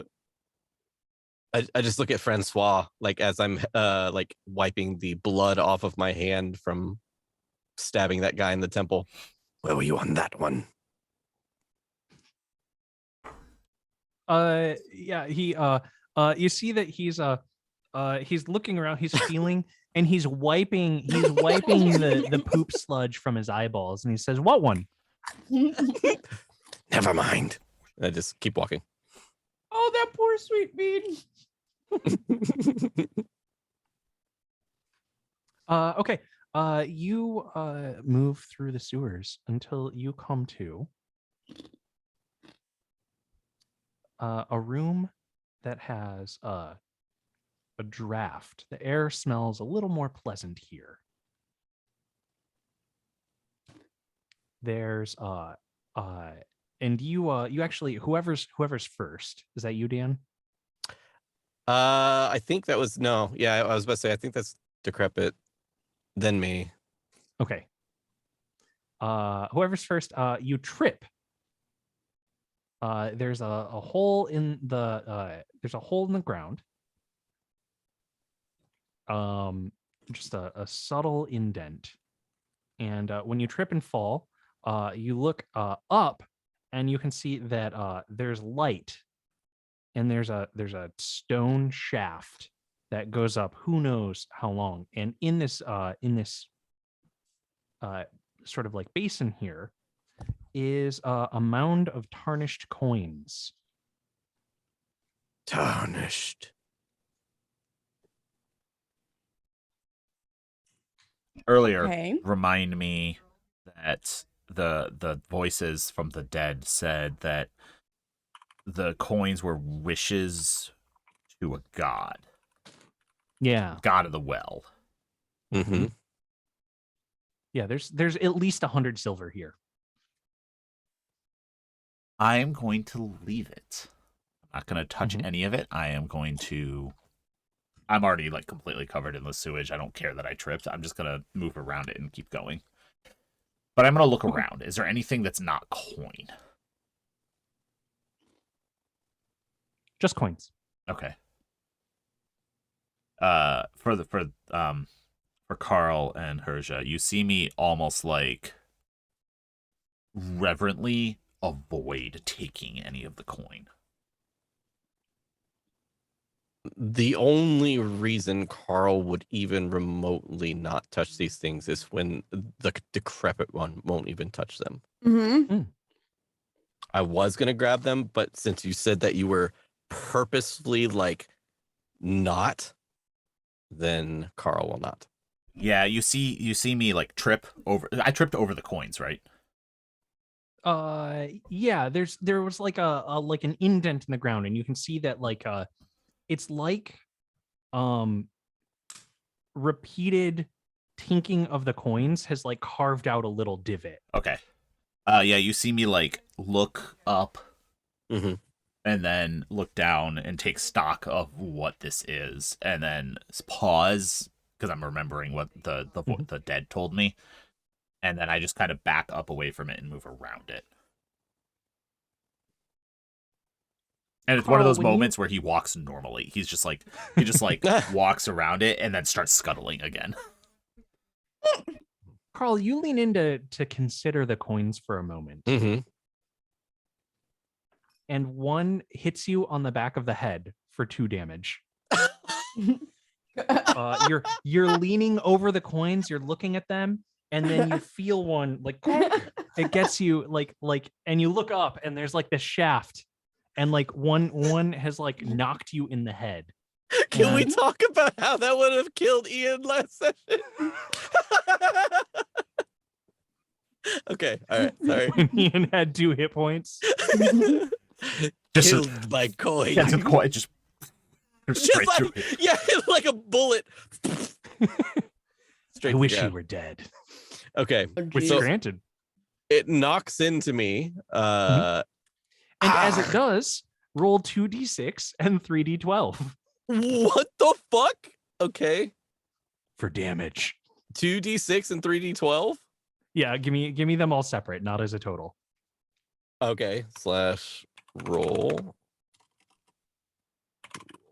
1d6. Okay, I mean, so you can roll slash 2d6 plus 3d12, and it'll give you all the separate numbers, but I need the numbers separately. what the hell? Okay, well, anyways, it's 1 of 4. Those are for this Mhm.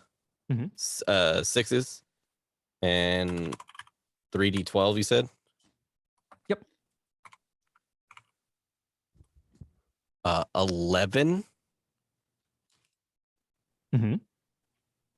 So it's a 3. I'm sorry, it'd be a 3d12 is 3, 3, and 5.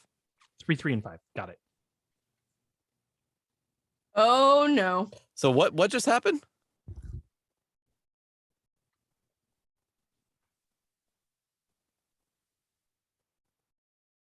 Okay. You get a glimpse as this thing hits your head. Mhm. An old man from Sarkash is up there throwing this coin into the well. And as he does so, he says, "I wish someone would break that bishop's statue gallery." And he throws the coin into the well, and you see as he imparts this coin with his wish, it hits you in the back of the head, and it bounces off your head and plinks away from the pile. Okay. After Carl does a very like looks up at the old man. Does he see my like glowing eyes looking up at him? It's up there. You realize the only reason you saw this old man from Sarkash, you saw his face, Mhm. was because the coin hit you. You didn't actually hear his words or see him.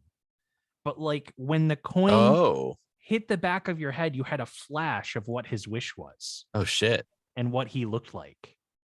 And the coin bounced off your head and clattered against the stone and then like rolled back towards the pile and like landed at the base of the pile. Carl will reluctantly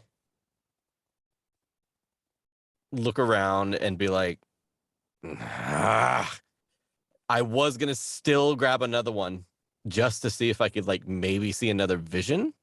Mhm. But Decrepit One has like literally already like kind of made up my mind to just stay away from these fucking things. Okay.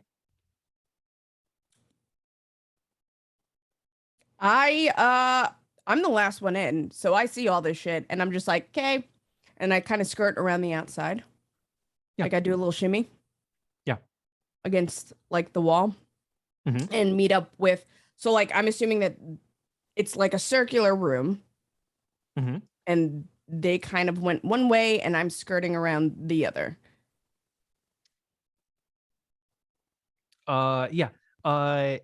You shimmy along the stones and Francois follows you, and when Graf sees this, he looks and he says, "Are you all fucking stupid?" And he scoops the entire thing of coins Graft. into his bag. Oh no. Fucking let him.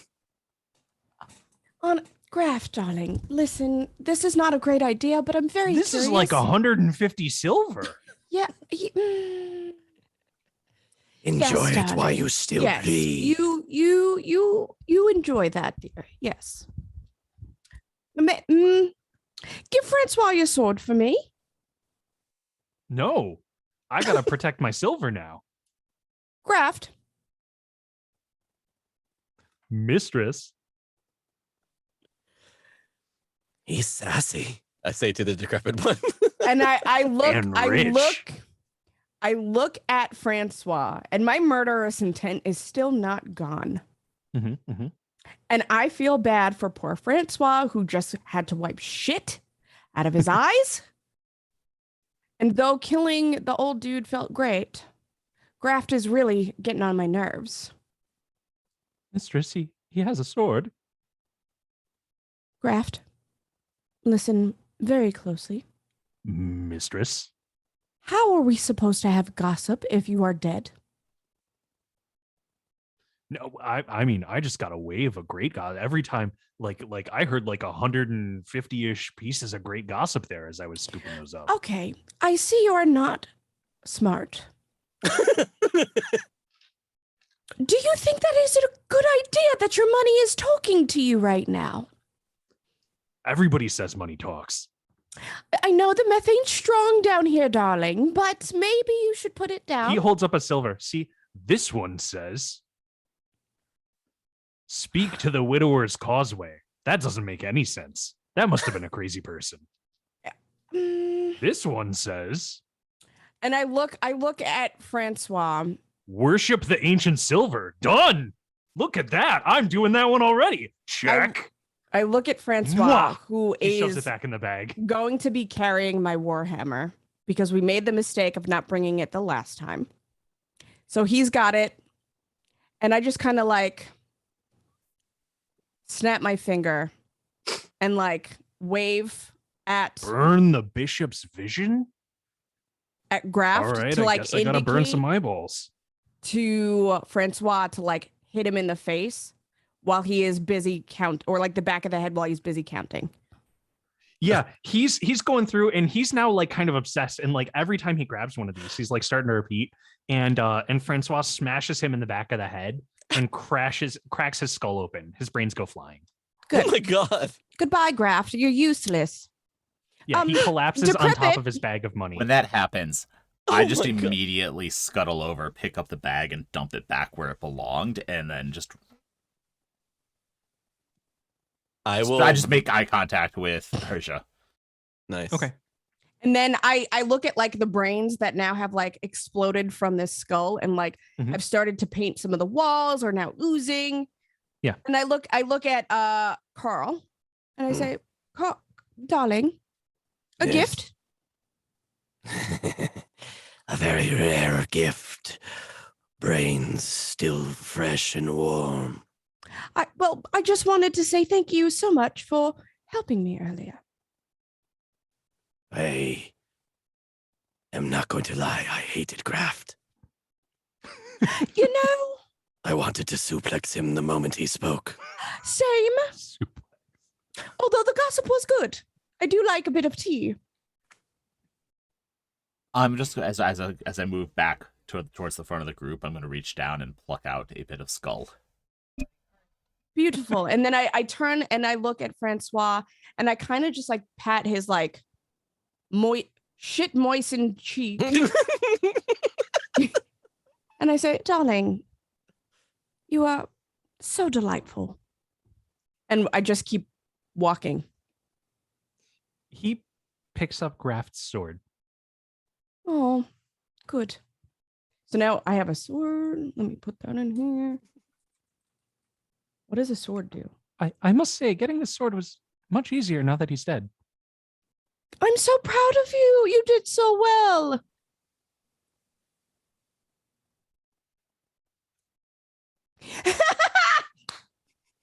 Yes. Go ahead and fasten that to your back, darling. We have to go. Yeah, he's undoing Graft's belt and he's turning it into a bandolier, and then he's putting the sword Very on cool. the bandolier that he made. I dig that shit. Yeah, Yeah. we love. Listen, Mhm. we need Francois merch. Accessorize. Yeah, okay.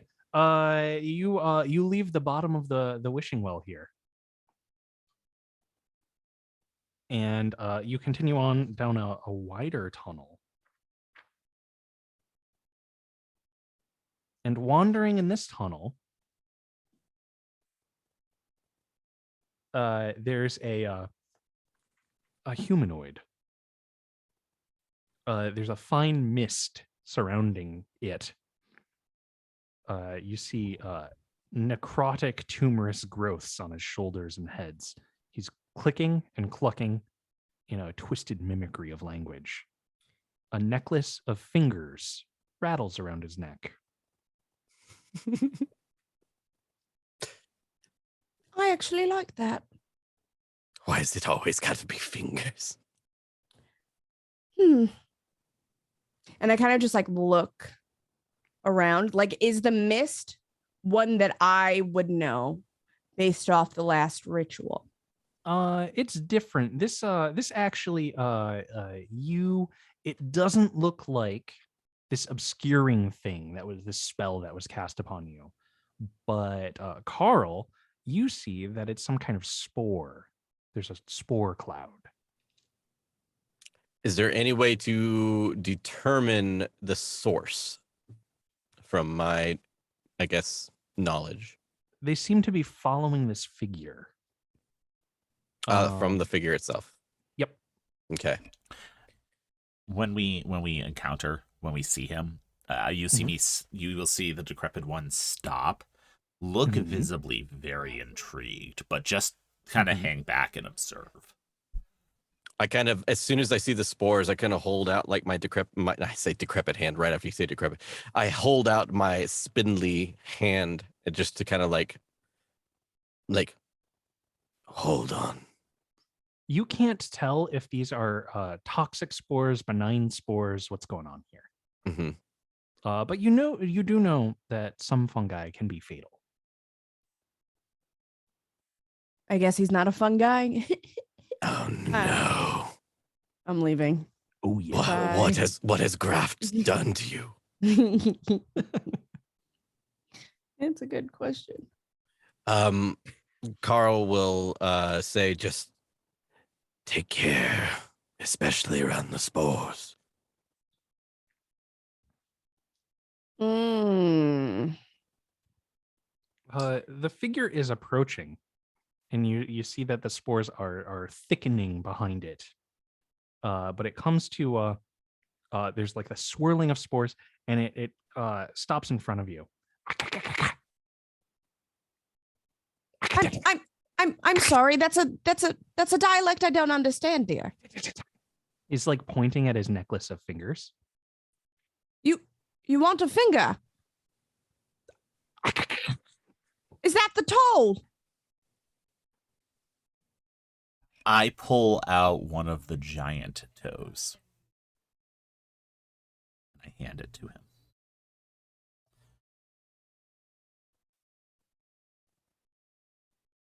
He drops it on the ground.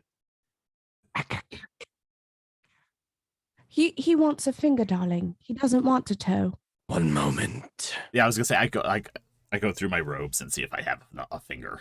Because Nah, I'm gonna walk about 15 feet back where we left Graft, and I'm just going to bite off Decrepit one of his He's fingers. pointing greedily at the hand that's hanging out on your shoulder. Okay. Stop!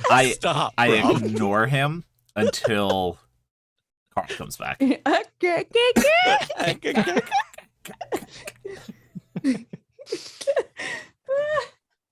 Carl will come back as he is licking his fingers. Not over it.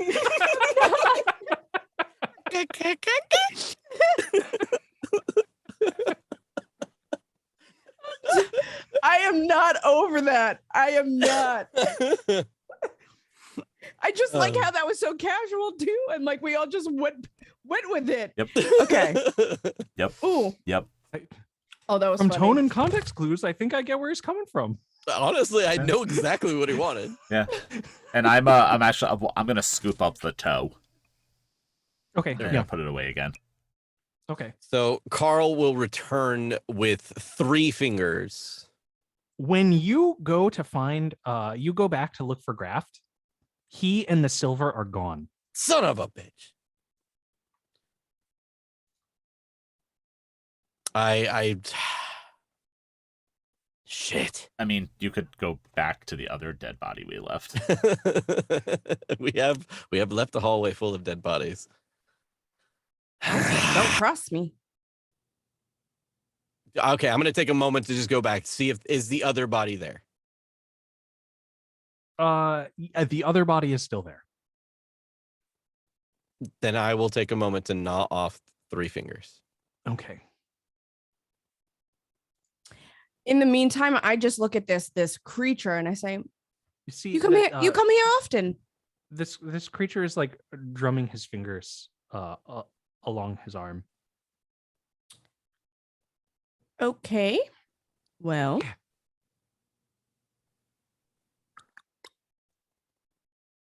Okay.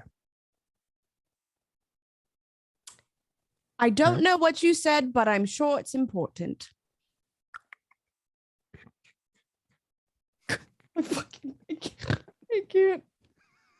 I can't. And I am just studying him. And then I kind of Carl. like try to like Emulate. He's reaching out for your hand. against my better judgment, I'm going to give it to him. Oh! Hey, I'm back. In a single deft gesture. You don't know how. It's not like a broken bone should like your finger should still be there, but you feel the snap, and when you pull your hand away, the finger is clean gone. And then he gestures. Caca.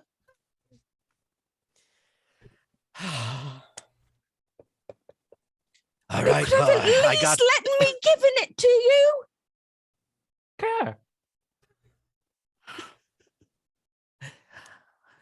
Anyways, Then I had I to will- go all the way back to the other. What the? Can you put one of those here, please? Yes, darling, we're gonna go, but I'm a little upset, okay? Caca. I start moving past him. Okay. What did I miss? Okay. What the- Yes, we're going. We're going. We're going. Okay. And then I'm gonna keep Okay. walking, as like my stub of a finger.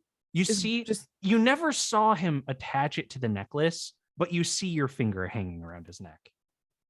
enjoy that, dear. People would pay a lot of money for it.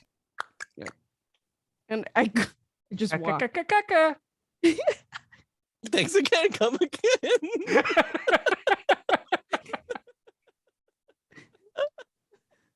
I'd rather not. Carl will like see all of this and he just will tuck the fingers into his cloak. Carl, when you walk by him, he reaches out a fist for a fist bump. I don't know what to do with that. Carl will just stare at the fist, just confused. What do you want? Conquer. You want to fight? He's walking past you down the tunnel. He's just Very like he's strange leaving. creature. Yeah. If I had known you were just gonna give him your finger, we could have gone without me having to search for more. I hadn't intended. And then I just sob. I sob. I'm sad. We just hear it echoing. Stop.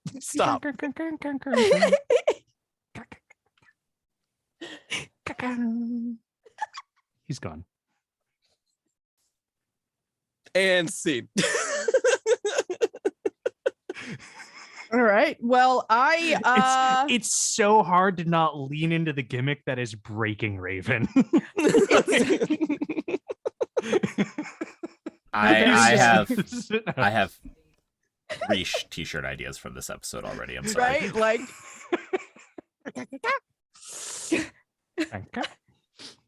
Okay. so. I just kind of I just heard that singing the Rugrats theme song in my head. And As it echoes in the sewers. Now I'm hearing it in the Duckborg theme. Oh, ooh. I'll read. Okay, it just says here the finger collector approaches in a mist of swirling spores, visibly necrotic with tumorous growths on his shoulders and head. It clucks and clicks in a twisted mimicry of language. A necklace of fingers rattles around its neck. It's like, Yeah. all right, I can roll with that. Yeah. I got ideas. Yeah, that works. So, okay, I'm a little upsetty spaghetti, right? I just lost my pinky to this fucking thing. Sure. Fuck that guy. But I did a good thing because now we're I through, mean, should we roll a d4? I don't know. Should we? I know my answer. Let's roll a d4. Oh, Hell yeah. fuck me in the butthole. Hell All right. yeah. 1, 2, 3, 4. Roll for every finger you have on that hand now. It's a 2. You lose your middle finger. Oh my gosh. That's a terrible finger. It's a good thing I have a necromancer and an herbalist And giant toes to graft on. and giant fucking toes and 3 fucking old man fingers. Great. I hate it here. Welcome to Mork Borg. Right? Fuck. Lost my middle fucking finger. God fuck. Okay. The most Anyway, important one. here we go. It's all right. Chat called it.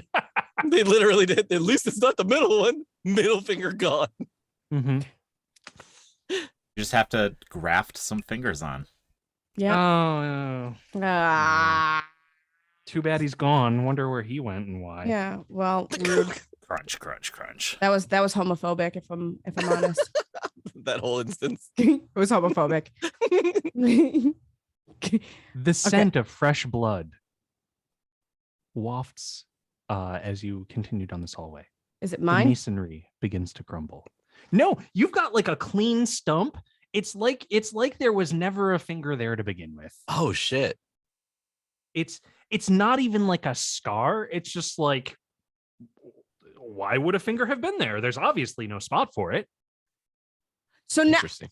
You're- I literally look like this. You've Essentially. got Simpsons hands now. Love Yeah. that. Okay. You know, I can fuck with that. I mean, I'm still upset, right? Like I'm assuming it hurt. Yeah, I But- mean, briefly for a moment. Did you That's take fine. damage? No, your finger's just gone. Okay. I'm still upsetty spaghetti because it's my middle finger and that's very important. But I'll just draw one on. Draw one. Yeah, we'll be fine. The scent of fresh blood. You see the masonry down here is beginning to crumble. I push the decrepit a little bit further on. You hear I don't know to be scared or turned on. but like big.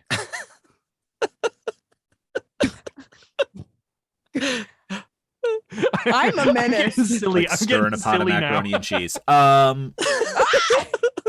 I will. I'm a menace. I will continue on. Actually, I'm looking for the source of the sound. What do your decrepit eyes see? And you hear bones and fingers and blood and gore muttered. Ooh.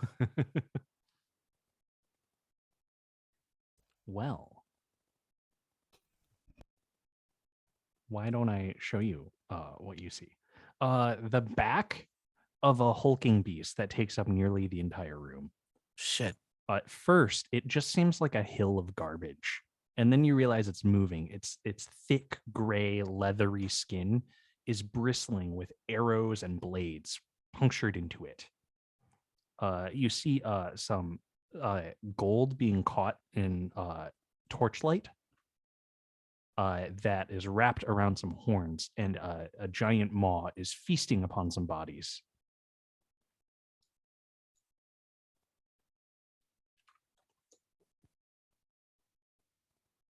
This seems normal. Go on, decrepit. Make friends. You did so well with that priest back there. Just turn and look at you. Is there a way to get around it? No. Okay. I don't. Is the creature in roll 20 and I'm just not seeing it? It's not in roll 20. And you'll Okay. see me reach into my robes and pull out one of the giant fingers and kind of wrap my hands around it like I'm about to break it. Uh-huh. And I just kind of look at them. What's the plan? Last time you saw me break a finger, I summoned skeleton spiders. Ah, now Oh. I understand. Well, then at least let me get into position. And I'm just like, Carl will try to sneak into the shadows. Sounds like you're making an agility test. Sounds good. My agility is good. It is a 21. Wow. Yes, traveler. You come into a room. It looks like a whole building from Galgenbeck above has sunken into the sewers. There's a collapsed roof. The floor of a buried building above has fallen into the sewers. It's sloping at a steep angle. There's rotten, broken furniture, scattered corpses, some fresh, some less fresh. They've been torn apart and chewed on, and you can see that the back of what you assume to be the Troll King is here, feasting upon some body. Do I see as I'm sneaking into the shadows or sneaking, whatever the hell you want to call it? Is there anything on the ground I can pick up to possibly use as a weapon along the way?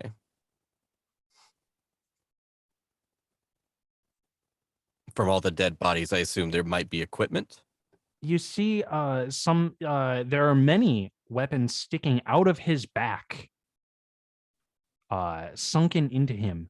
In some of the broken furniture, as you sneak into the room, you see a brass key that's about a foot long. It looks like some of the teeth are broken on it. but you're looking. It's a as good an improvised weapon as you think you can. You Is also there like see a Mickey Mouse keychain hanging off the end of it? Nearby it, you also see a long piece of wood that's been banded with metal, and it's spiked full of like rusted nails. Oh fuck yeah, that's mine. Can I make my way over to it without him noticing? Yeah. I will definitely move over there and just kind of pick it up and then Okay.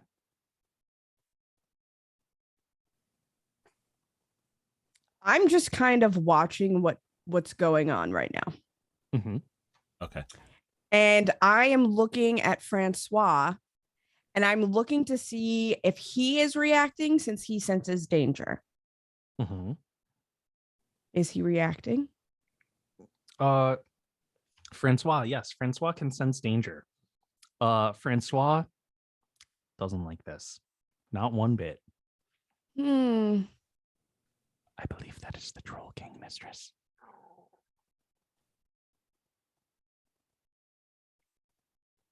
You don't say.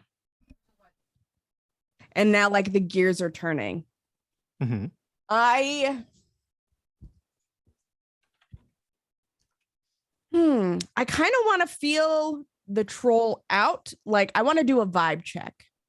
Vibe check. Yeah, I want to vibe check the troll. Like, I want to see if I go up there, like, what the probability of him attacking me is, if I can try to, like, persuade. Mm. Like, I don't need, like, yeah, he's probably, like, I'm looking for, yeah, he's probably going to fucking bite your head off. Or, you know, he might listen to you. That's kind of where I'm at. It is, it has thick back legs and looks more animal than person. It's the size of a small house. Yeah, I don't always Maybe think a brightly. shed. Yeah. It has massive horns. I think that I made a Roll20 pop-up show you what this looks like. Sure did. Oh god. Oh, yeah, Oh, okay. dear God. So he is terrifying. We love that. Mhm. Okay. He's cute. What's He the might best want way to talk. get- what's the Well, best I way to get mean, this to chat? How can right. chat join in on this party? I will find a link for them.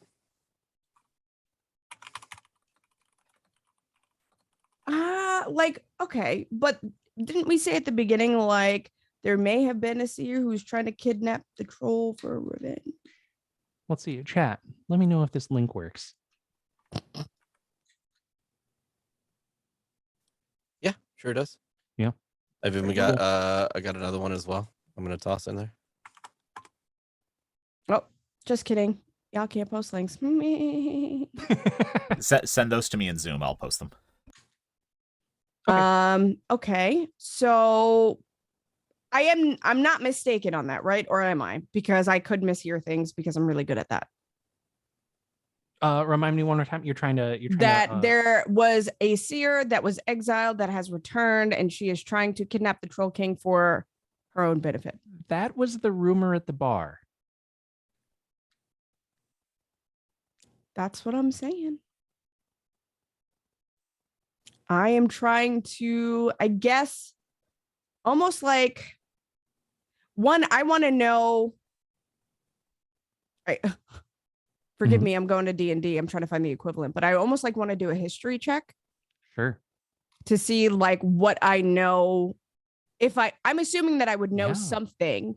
That's a great. Yeah, this is a great. Okay, yeah. Mork Borg doesn't really have skills in the traditional sense. Yeah. So really lore, I think lore questions kind of come up to like, would you or wouldn't you know as a player? Tell me. I think we err on the side of knowing less because it's a mysterious and fucky world. Fair but I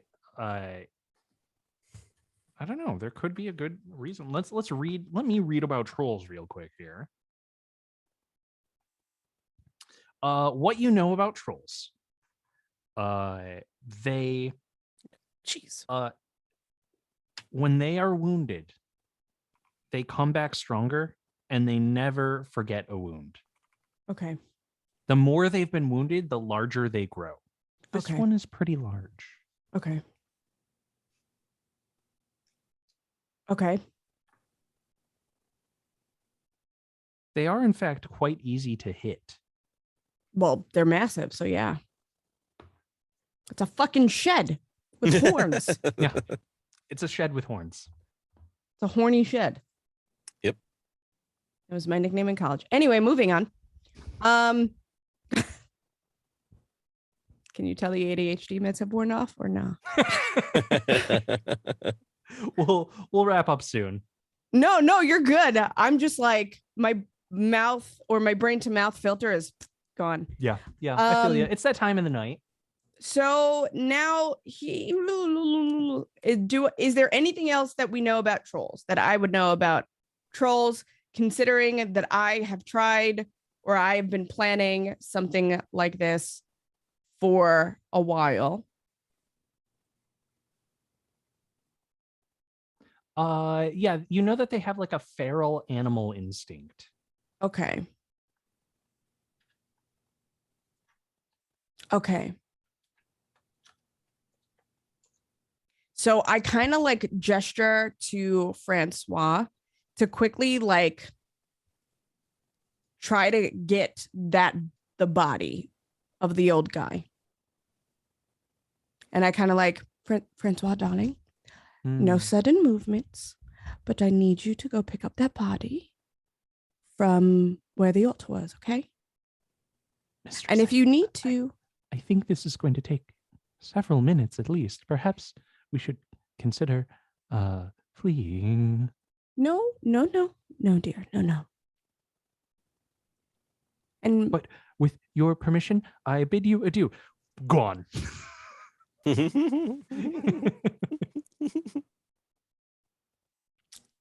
Francois, you're He's fired. gone. Fired. I know, I'm just saying it under my breath. You're fired. Okay. Well, then Back of the troll. He's finished his meal, and you see he's starting to turn and look around for other meals.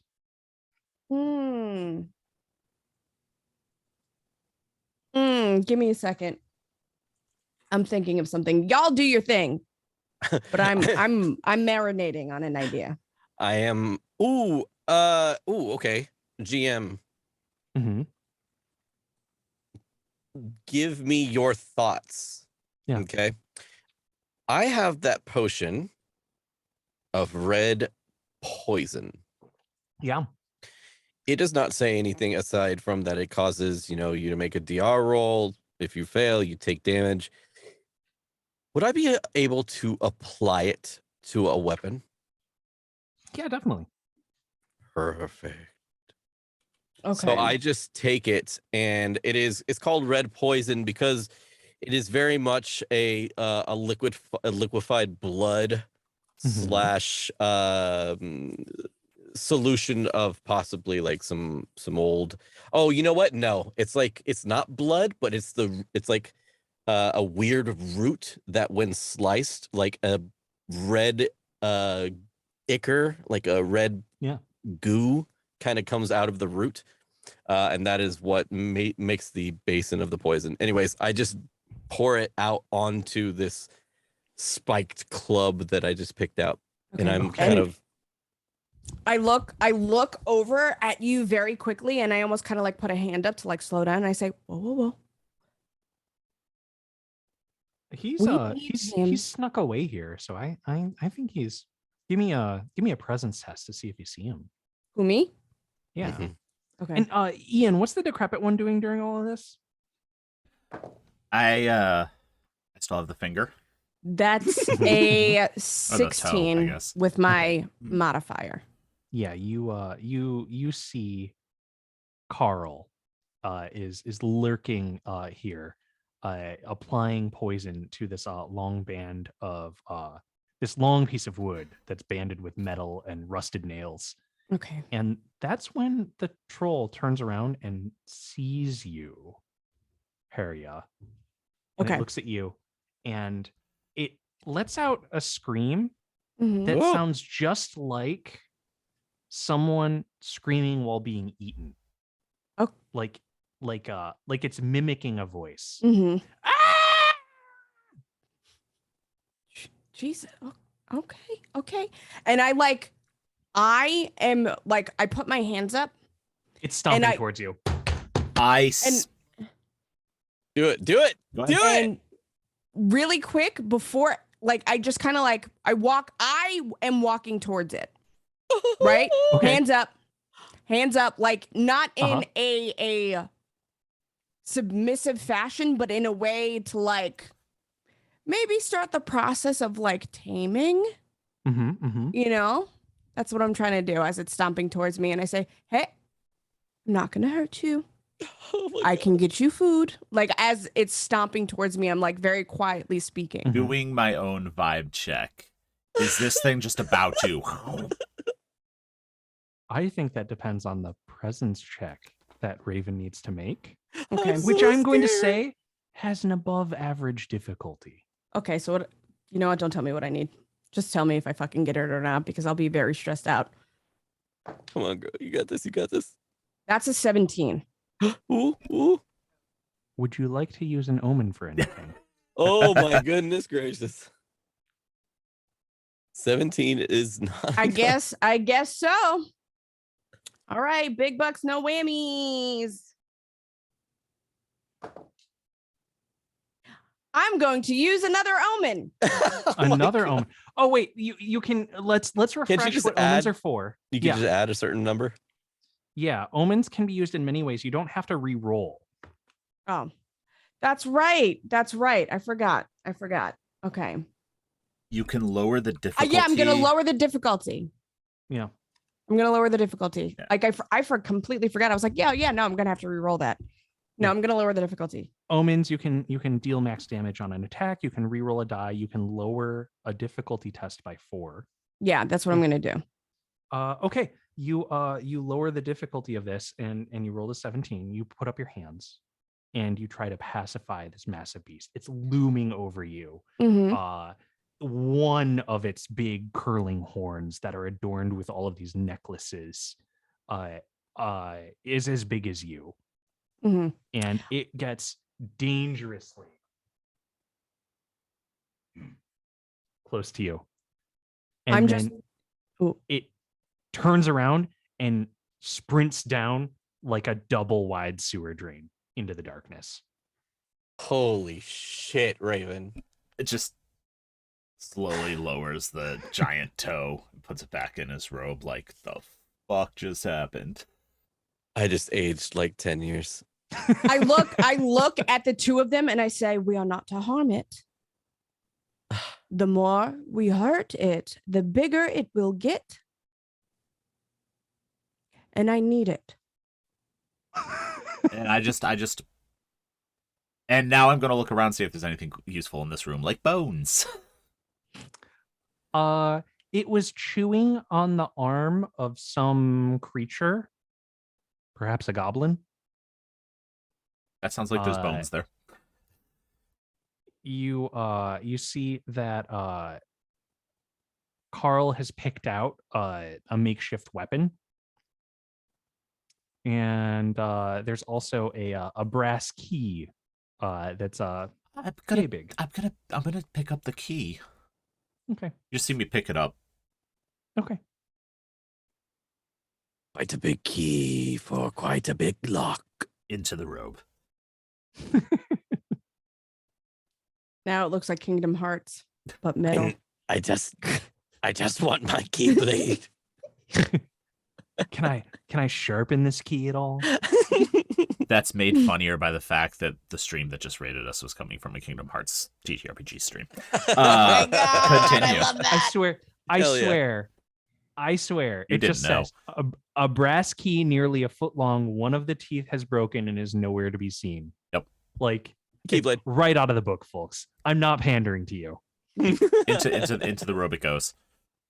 Okay. That was So- my Mickey Mouse comment. The little dangly Mickey Mouse on the end. I'm going to go in the direction that this troll went. Okay. You follow the troll down a final pipe. It's a 10-foot tall access tunnel.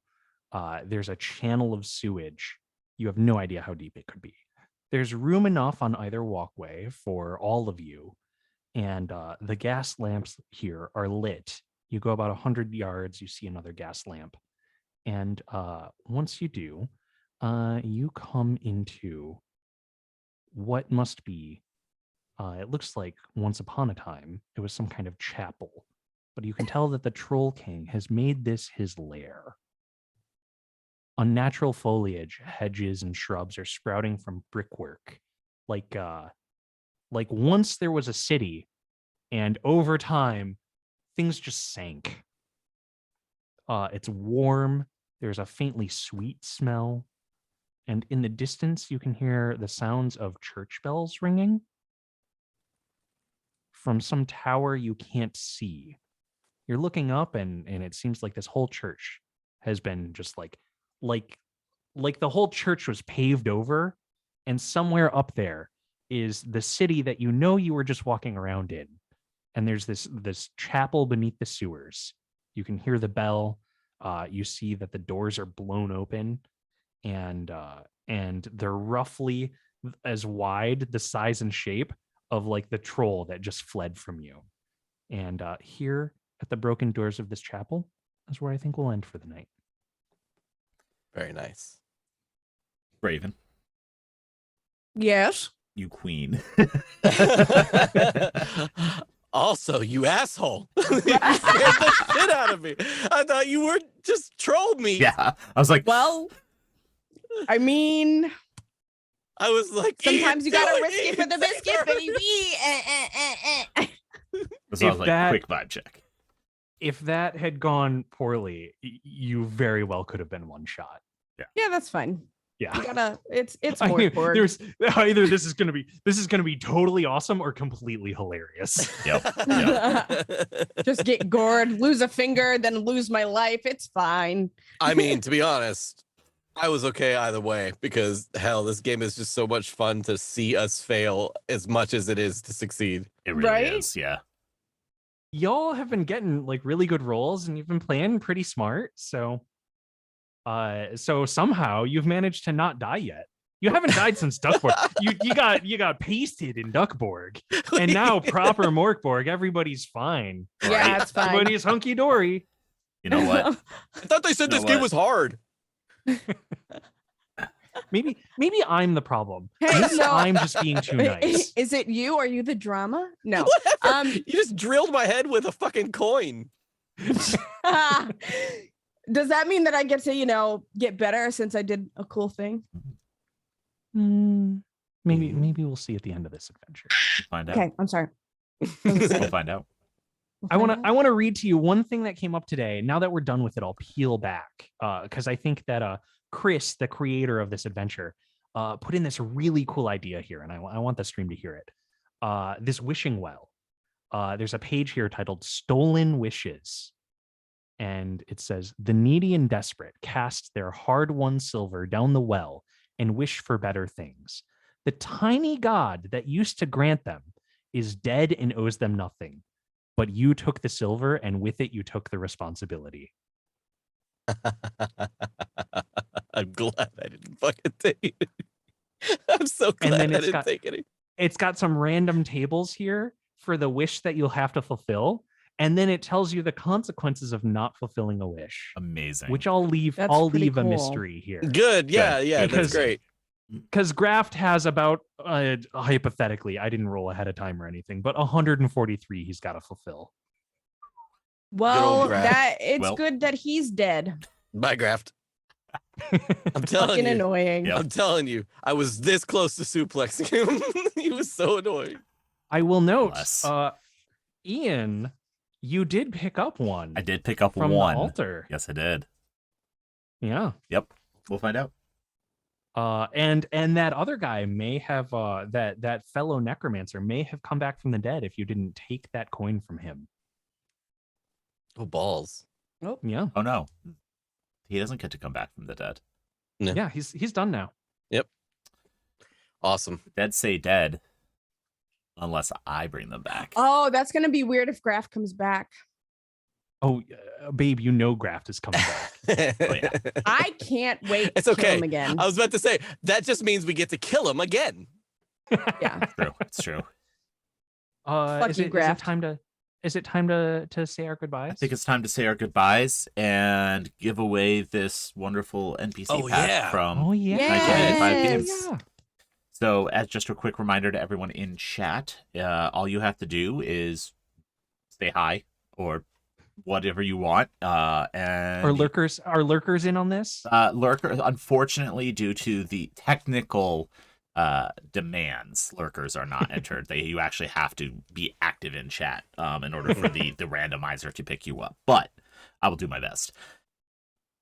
So while we are saying our goodbyes, I will select someone and announce it at the very end. Good luck, All right. everybody. Good I'll luck, make y'all. I'll make a slow, long goodbye so that any lurkers who want to get in can say hi really quick. That works too. Hello and All right. goodbye. All right.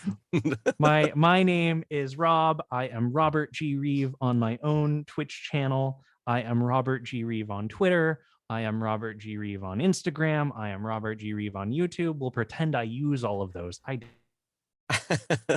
freeze. No. I freeze. Oh no! I Them want to stream. I keep trying.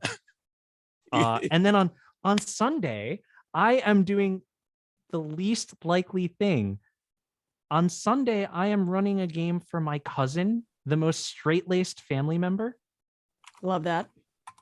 She asked me to run a game for her and her boyfriend who are really into Critical Role. I think it's the cutest thing. I'm so excited. I'm running something about a senile mimic that doesn't know what shape it's taking and is making the most outrageous shapes in all the wrong places. And They need to take it upstate to a dragon's horde. I love that. That's so cute. That is such an interesting take. Did you freeze again? Yep. No, Your internet said nope. No?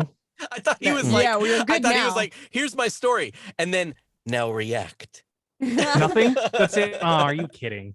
Of course the internet craps out while I'm trying. Okay, I'm done. There was a cool story. You missed it. No, wait, we got all. Yeah, we got most of it. We got most of it. Okay. Yeah, it's a senile mimic. They take it to a dragon's horde to let it live out its final days in peace. I love It doesn't know what shape it's taking. I love That's great.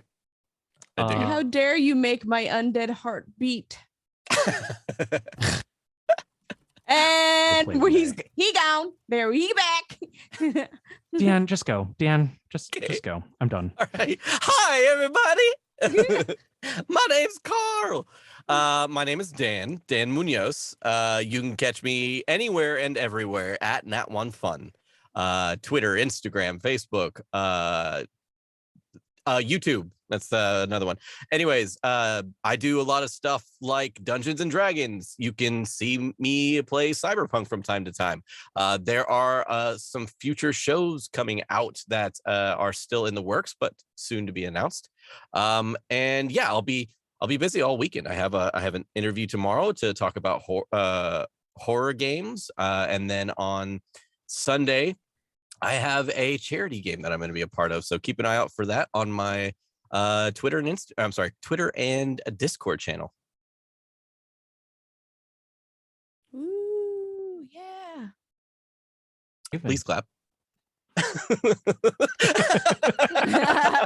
On that note, I think Raven's congratulations. Oh, I was going to say because I think Raven still needs to go. Yeah, go for it. Raven does still need No, to it's go. fine. You Fuck said me. please I don't clap. want to talk anymore. You said please clap. I thought it was a good segue. No, please continue. No, I'm just kidding. Raven, say bye. Bye. Okay. Raven, who are you? Where can we find you? What do you do? I don't know who I am anymore. We've made it this far. We're falling apart in the Hey, final minute. hi, my name is Raven. Y'all can find me almost everywhere at Wreck-It Raven. On TikTok, it's Wreck-It.Raven. We're not gonna get into it. Doesn't really fucking matter, but I post funny shit. I also play a variety of games. I love indie co-op horror video gaming. But I've really started to take the deep dive into the world of TTRPGs, and I could not be happier. So you can catch me on Monday nights playing Rakra, who is a half-orc monk, shouldn't work but does. And that is with the Eldritch Tide. Every other Wednesday, I played Elena the Spooky in our Monster of the Week campaign called The Fifth Horseman.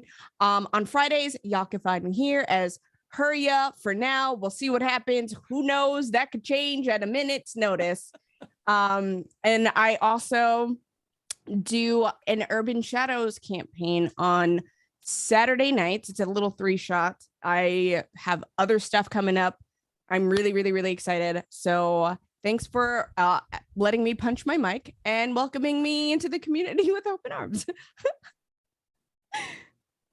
I love having you here in this game. I love you. You bring so much Stop. energy. You bring so much fun. You smeared your makeup I halfway did. through the stream. When Just you to Well, I got simulate shit covered on. in doo-doo. smeared with, Yeah, I got shit on. Mm-hmm. And So now it shouldn't happen again. it shouldn't. Shouldn't. We'll see. And now, congratulations to Sweet Rosie B for winning NPC Pack 1 from the deck of stories from 1985 games. I will be in touch after the stream to get your details and get this sent out to you. Hell yeah. Congratulations. Please clap.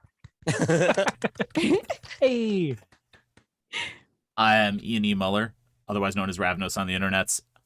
I am the founder of Gehenna Gaming. I have been enjoying playing the Decrepit One. It's going to be interesting as he continues to get stronger, how that affects his personality.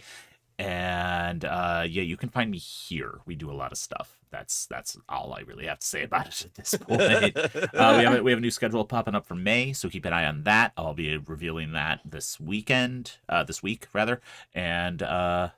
lot of cool stuff coming up. So thank you all for joining us.